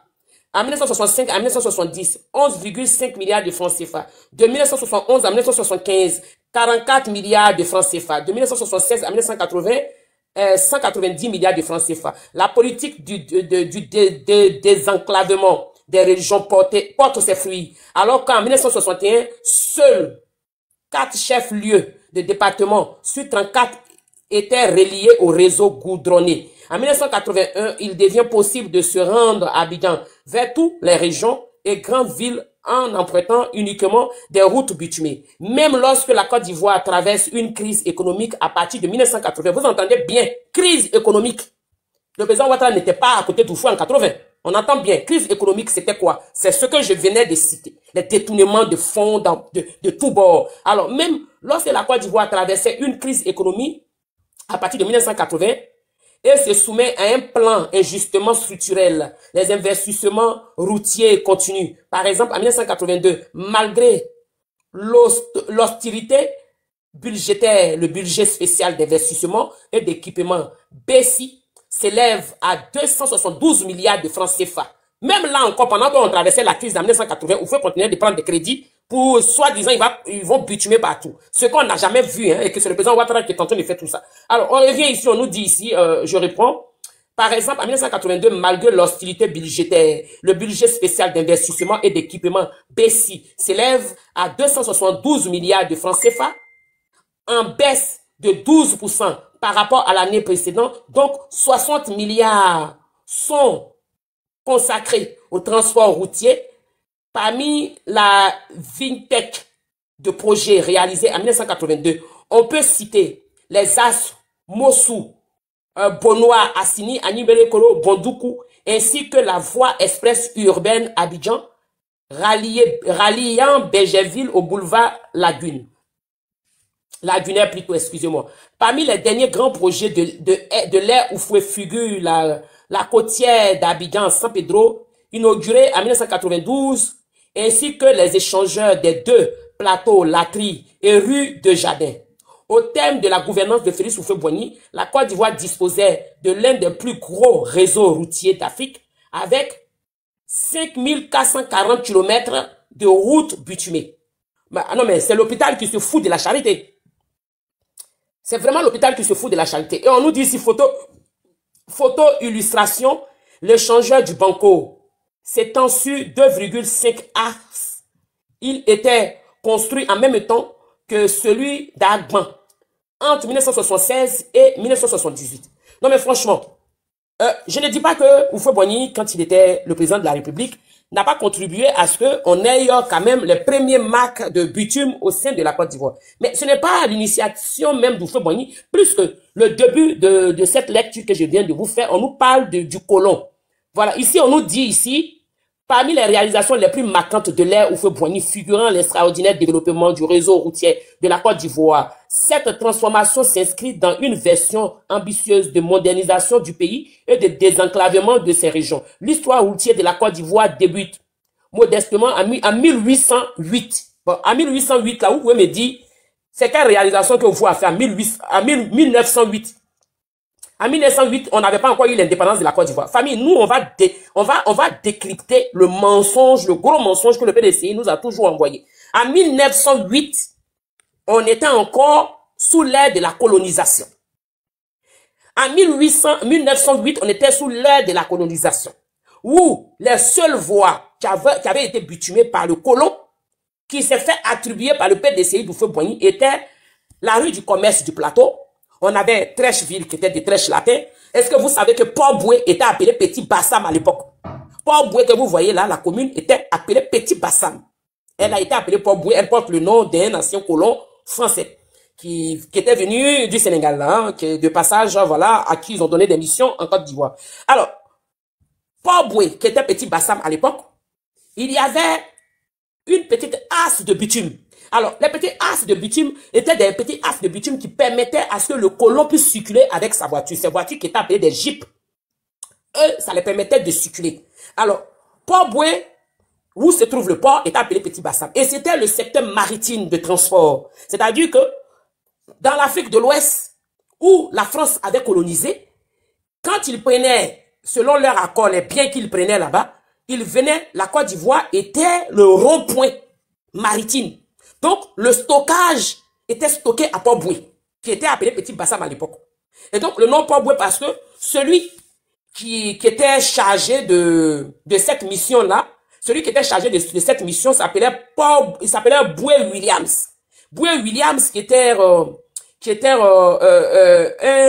chargé de mission à cette époque il s'appelait, comment il s'appelait là, le Petit Bassam devient officiellement Port-Boué. Alors, c'était le nom de ce dernier-là, ce commandant à qui on avait confié cette mission, s'appelait du moins Boué Williams. Boué Williams, qui était un Français, à qui on avait confié la mission de tout ce qui était maritime en Afrique francophone de l'Ouest. Alors donc, Port-Boué, son nom était Petit Bassam au départ. Donc lui, il va jeter son encre là.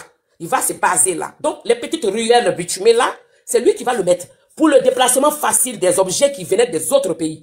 puisqu'ils prenaient des camionnettes de l'époque et qu'ils transportaient soit du Sénégal, du Mali, peu importe tout ce qu'est l'Afrique de l'Ouest. Et le port maritime, le vrai rond-point maritime, c'est la Côte d'Ivoire. Et ça l'a toujours été. C'est pour ça que tous ceux qui font la bataille visent toujours la Côte d'Ivoire. Parce que la Côte d'Ivoire est le port maritime. Ça veut dire qu'on est la base de la plaque tournante africaine, Afrique francophone.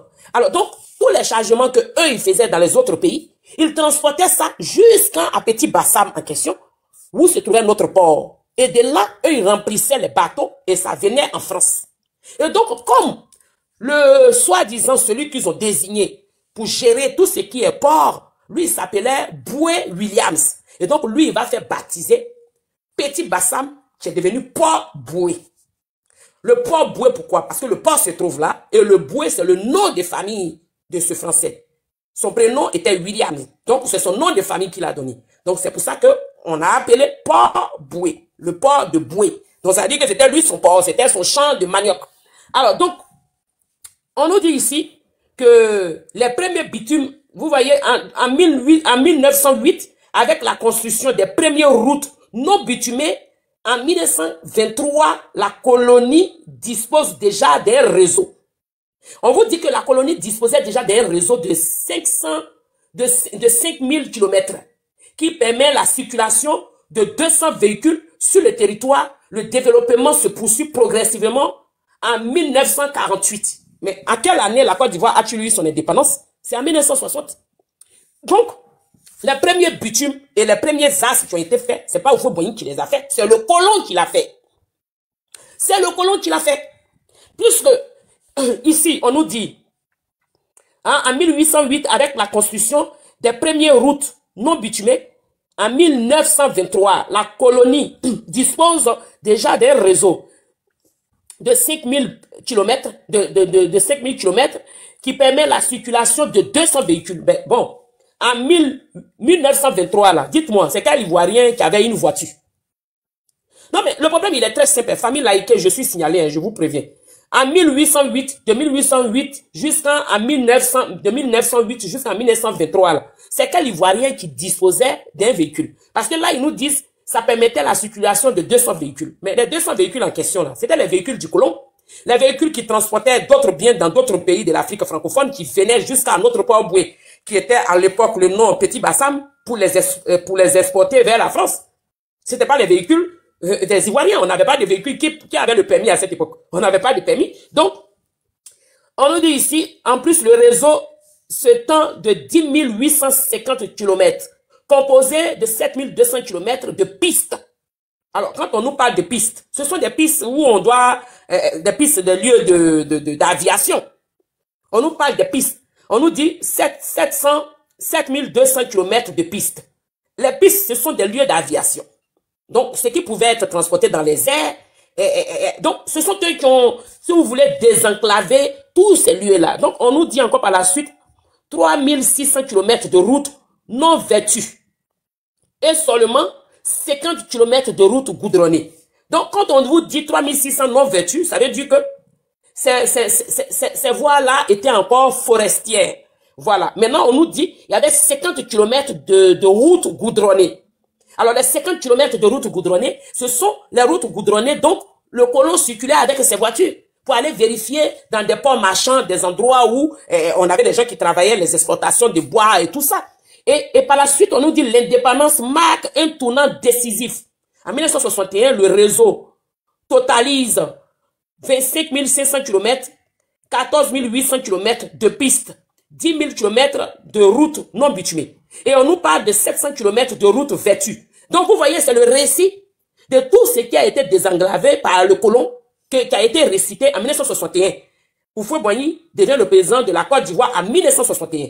Remarquez bien que tous ces récits que j'ai faits au temps du colon a été répété ici pour 1961. Vous voyez, le colon a écrit ici de 1908 à la construction des premières routes non bitumées.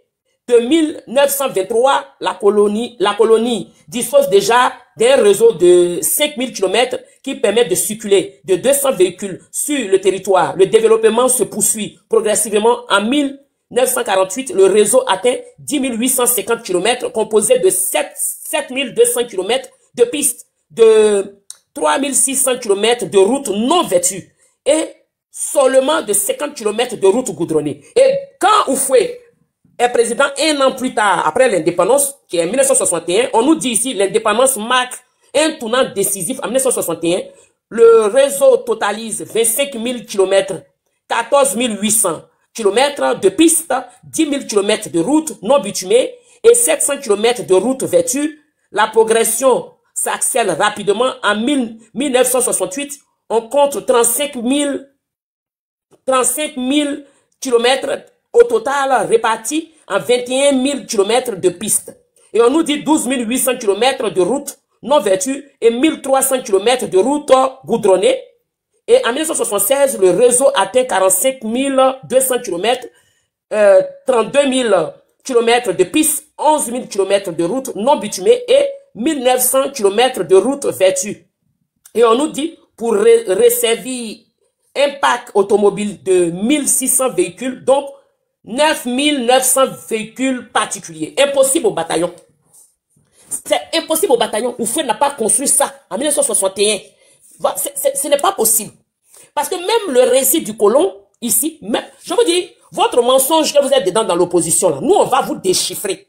C'est-à-dire que fibre par fibre, je vais vous prendre fibre par fibre et vous serez déchiffré fibre par fibre. Parce que, Ivoiriens que nous sommes, nous allons écouter et faire nos analyses avec ces lectures que nous avons. Alors, comment un pays qui a son indépendance en 1960, un an plus tard, le président de la République, qui se retrouve avec rien, le finance, qui n'y a pas d'argent, il n'y a pas de financement, hein, peut se permettre de désenclaver tous ces kilomètres qu'on vient de citer. Alors, ce que Houphouët-Boigny a fait pour marquer son temps, pour se faire plaire à la population ivoirienne, c'est que Houphouët-Boigny a juste pris de 1908 et à 1923, tout ce que le colon a construit, toutes les petites pistes et toutes ces petites bitumes, Houphouët-Boigny a réparti ça. Il a fait division, soustraction, hein, et il a fait des plus. Et il a réparti ça et il a présenté au peuple ivoirien pour avoir son estime. Alors, le mensonge du PDCI vient de très très loin. Le mensonge du PDCI vient de très très loin. Vous comprenez? Donc, il a fait répartir tout ce que... Ça veut dire que tous ces endroits-là, quand on parle de boulevard Latry, on parle de As, San Pedro, tout ça, ce sont des endroits qui ont été faits par le colon. Tous ces premiers bitumes qui ont marqué le territoire ivoirien, donc Houphouët s'est approprié, c'est le colon qui l'avait construit. Parce qu'ils avaient besoin de routes de bitume, puisque eux, ils devaient transporter les biens qu'ils prenaient dans les autres pays. Et que le port de la Côte d'Ivoire était un port maritime très important. Donc, ils avaient besoin de bitume pour aller rapidement, parce que ces routes, voilà, c'était des champs, c'était des trucs. Donc, il fallait créer un passage.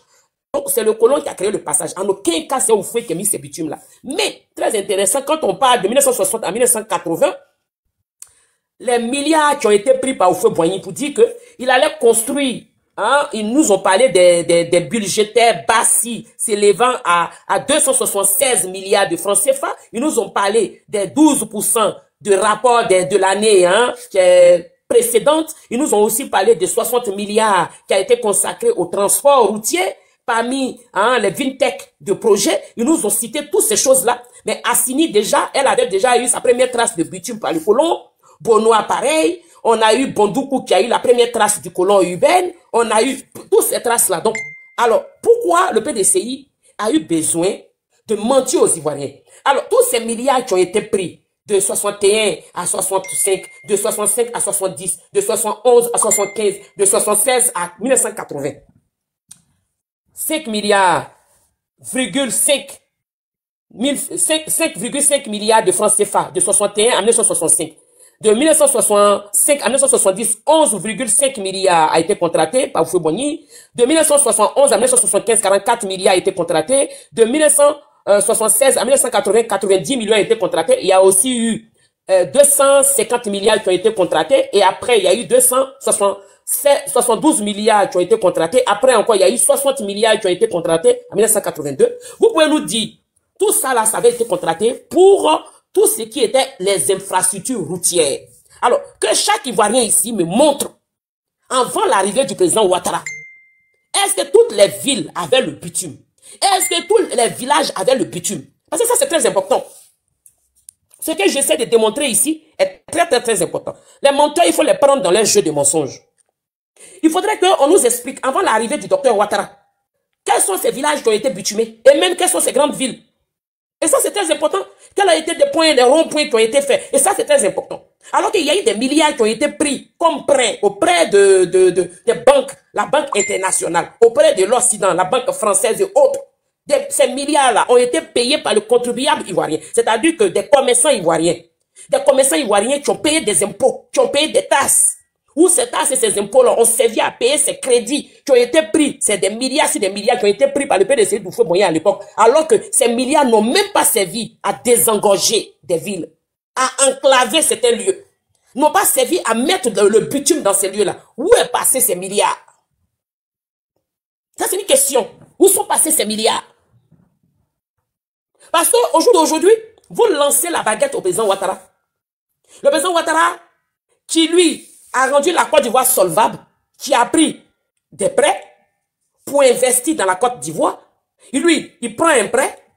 Et je vous rappelle ici, en tant que tel, le président Ouattara n'a même pas pris un prêt. Parce que la Côte d'Ivoire, avec le gisement d'or que nous avons découvert en Côte d'Ivoire, fait de la Côte d'Ivoire le pays le plus riche au monde. Ça, c'est eux. Ah oui. Donc, ce que on nous donne actuellement, qu'on a donné au président Ouattara pour travailler avec, en réalité, c'est notre argent. Les gens nous donnent, ces pays-là nous donnent, pour ne pas que nous, on puisse extraire notre or. Parce que nous avons un gros gisement d'or qui fait de la Côte d'Ivoire le pays le plus riche au monde. C'est-à-dire que si nous, on décide d'extraire notre or, le dollar va devenir faible, l'euro va devenir faible, on sera devant.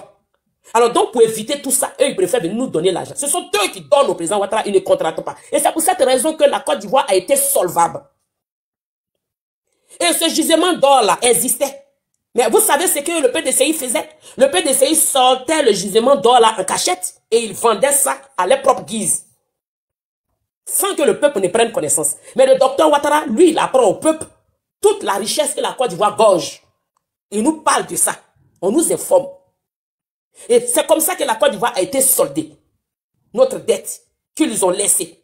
La dette de la Côte d'Ivoire est partie du PDCI d'Houphouët à Henri Konan Bédié et Gbagbo a encore appuyé là-dessus. Donc, on était surendetté. Donc, quand on a été solvable, c'est par rapport à l'intérêt de ce que nous avons sous nos sous-sols que nous devenons solvables.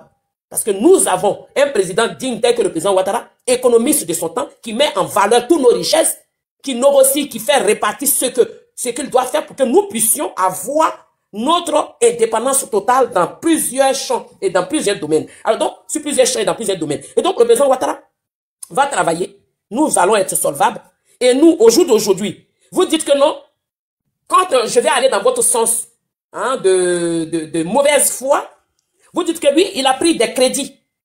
Mais si je vais aller dans votre sens, d'autant que je viens d'expliquer qu'en réalité, on n'a même pas pris de crédit, c'est notre argent, en réalité, ce que vous n'avez pas compris. Maintenant, si je vais aller dans votre sens pour dire que c'est un prêt qu'on a pris, mais expliquez-moi, entre ce que, dans votre sens à vous, entre ce que le président Ouattara a pris là, et puis il a fait des ponts. Il a construit des bitumes presque dans toutes les villes de la Côte d'Ivoire. Et les villages sont bitumés là. Avec les milliards que je viens de citer, que le PDCI a pris. 250 milliards, 5,5 milliards, 11,5 milliards, 44 milliards, 90, 190 milliards, 272 milliards et 60 milliards. Tous ces milliards-là qui étaient consacrés à construire nos routes en Côte d'Ivoire, ont servi à quoi? Plus que les routes n'ont pas été construites. Les routes n'ont pas été construites. Même à Yamoussoukro, dans des villages de Yamoussoukro, c'est le président Ouattara